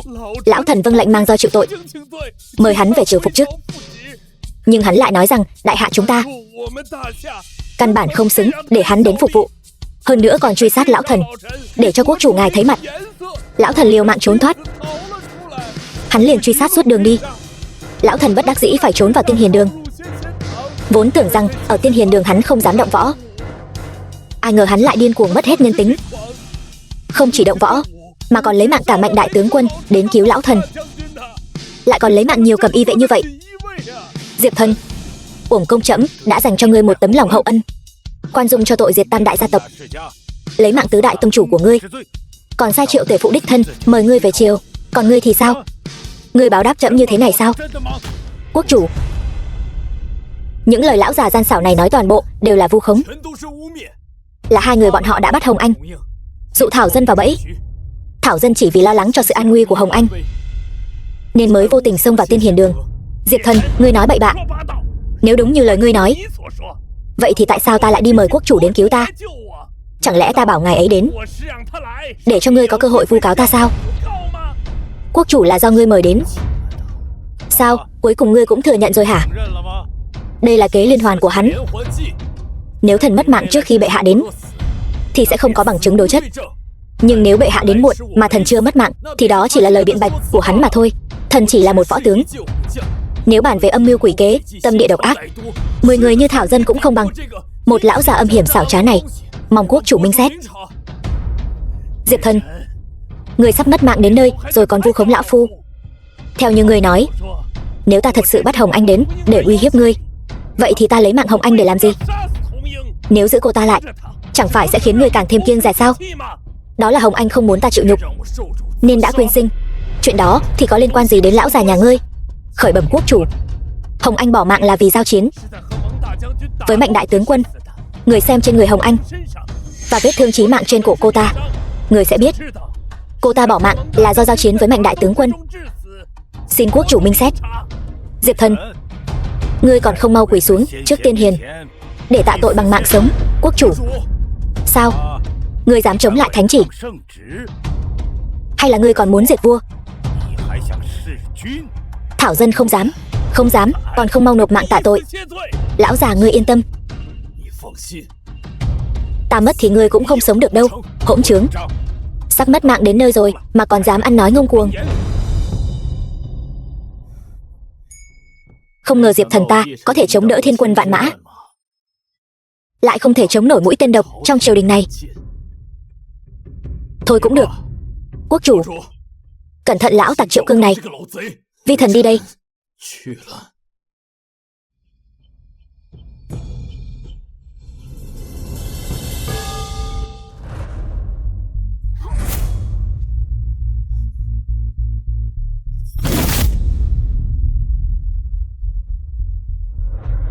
Anh Diệp Thần, anh Diệp Thần, nếu anh mất mạng, vậy em phải làm sao? Quân bảo thần tử, thần bất đắc tử. Cái đạo lý điên khùng gì vậy? Anh có làm gì sai đâu, dựa vào cái gì mà anh phải mất mạng chứ? Thiên Thiên, còn hỗn xược. Phụ vương, người không đáng sống là hắn, là Triệu Cương, tên cẩu tặc bán nước, ăn cây táo rào cây sung. Lão thần trung thành với quốc chủ, trời đất chứng giám. Lão thần đắc tội gì với công chúa điện hạ mà người lại vu khống và sỉ nhục lão thần như vậy? Lão già, đến mất mạng đến nơi rồi mà ngươi còn ở đó giả bộ đáng thương sao? Người đâu? Đây là chứng cứ người cấu kết với tam đại gia tộc, tứ đại tông chủ, lộng quyền loạn quốc, mưu đồ tư lợi. Còn đây là chứng cứ người cấu kết với Mạnh Anh hãm hại Hồng Anh, dẫn anh Diệp Thần vào Tiên Hiền Đường. Còn đây là cái cuối cùng, là chứng cứ người cấu kết với địch quốc, buôn bán quân hỏa và cơ mật quốc gia. Phụ vương, 3 phần chứng cứ. Không chỉ có lời khai của nhân chứng, mà còn có cả đoạn phim và ghi âm làm chứng. Triệu Cương mới chính là tên bán nước không đáng sống. Quốc chủ minh giám. Quốc chủ muốn thêm tội danh thì sợ gì không có lý do. Đúng rồi, công chúa điện hạ là để cứu tên tặc tử này nên mới thông đồng với nhau để hãm hại lão thần đây mà. Quốc chủ, người phải xem xét rõ ràng. Hỗn xược, mở to mắt của ngươi ra mà nhìn cho kỹ. Trong những điều này, điều nào là vu khống ngươi? Uổng công trẫm tin tưởng ngươi như vậy. Giao toàn bộ đại sự quốc gia cho ngươi xử lý. Trẫm không ngờ rằng ngươi lại làm việc như thế này sao? Không, những điều này đều không phải sự thật, đây đều là giả dối. Quốc chủ, bọn họ mới chính là loạn thần tặc tử. Câm miệng, bằng chứng đã bày ra trước mắt rồi, ngươi còn dám mạnh miệng cãi lý? Trong lòng ngươi còn coi trẫm là quốc chủ nữa không? Quốc chủ, lão thần. Trong lòng lão phu, từ trước đến nay chưa từng có cái tên quốc chủ phế vật như ngươi. Triệu Cương, ngươi quá hỗn xược. Hôm nay lão phu hỗn xược đấy. Cái tên quốc chủ phế vật như ngươi, lão tử chưa từng để vào mắt. Ngươi chỉ là số mệnh tốt, sinh ra trong gia đình đế vương. Ngươi có tài cán gì chứ? Về võ, ngươi dựa vào Diệp Thần dẫn binh chắn giữ thiết kỵ của địch quốc cho ngươi. Về văn, ngươi dựa vào ta giúp ngươi lo liệu triều chính, mới có được cảnh đất nước thái bình như bây giờ. Một kẻ văn không thành, võ chẳng xong như ngươi, mọi chuyện đều chỉ dựa dẫm vào người khác. Xứng đáng được gọi là quốc chủ sao? Chi bằng để ta trở thành Tào Công của hiện tại, mượn danh thiên tử để hiệu lệnh chư hầu. Đến đây, ra tay đi. Phụ vương.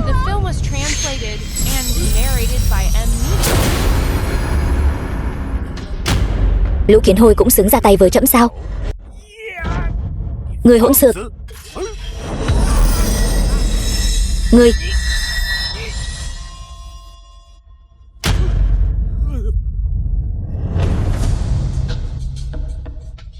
sao lợi hại như vậy? Em cũng không biết nữa. Cuối cùng cũng đợi được đến ngày khiến các người bất ngờ rồi. Những năm qua trẫm chịu đựng đủ rồi. Phụ vương, người đã che giấu lâu như vậy chỉ để khiến mọi người kinh ngạc một chút thôi sao? Không được sao? cái sở thích quái đản này của người. Truyền lệnh phong Hồng Anh làm thượng tướng quân, phong trung nghĩa hầu. Theo lễ của bậc quốc sĩ, mai táng trọng hậu. Thần hoàng, như vậy ngươi đã hài lòng chưa? Thảo dân đa tạ quốc chủ. Thôi được rồi, ngươi hãy đi lo liệu hậu sự cho Hồng Anh trước, xử lý xong rồi đến gặp trẫm. Vâng, quốc chủ. Hậu sự của Hồng Anh đã xử lý xong rồi, đa tạ quốc chủ quan tâm, mọi việc đều đã xử lý ổn thỏa.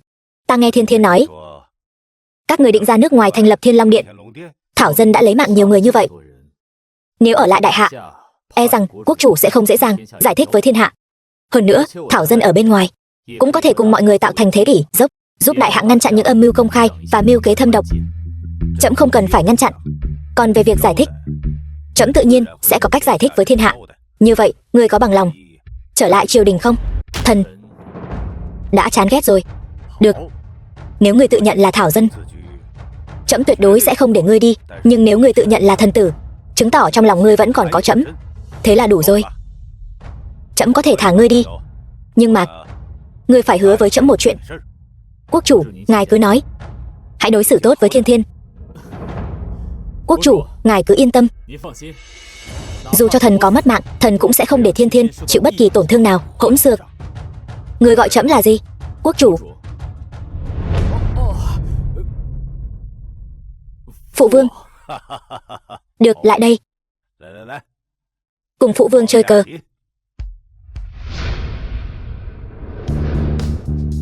Anh Diệp Thần, đã 3 năm rồi, em vẫn chưa thể sinh cho anh một đứa con.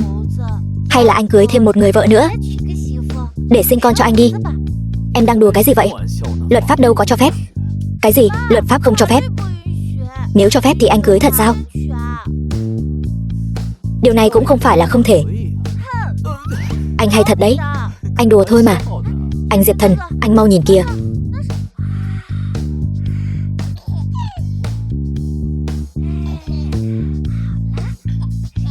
Dễ thương quá. Anh Diệp Thần, chắc chắn là ông trời thấy chúng ta không có con nên đặc biệt gửi tặng cho chúng ta. Đúng vậy, ý trời là thế. Hay là chúng ta nhận nó làm con nuôi đi. Nếu sau này gặp được cha mẹ ruột của nó thì cũng coi như là tích được một phần công đức, cũng tốt. Vậy anh đặt tên cho nó đi. Biển rộng dâng thủy triều, mênh mông cùng trời đất. Hay là chúng ta gọi nó là Tề Thiên. Được,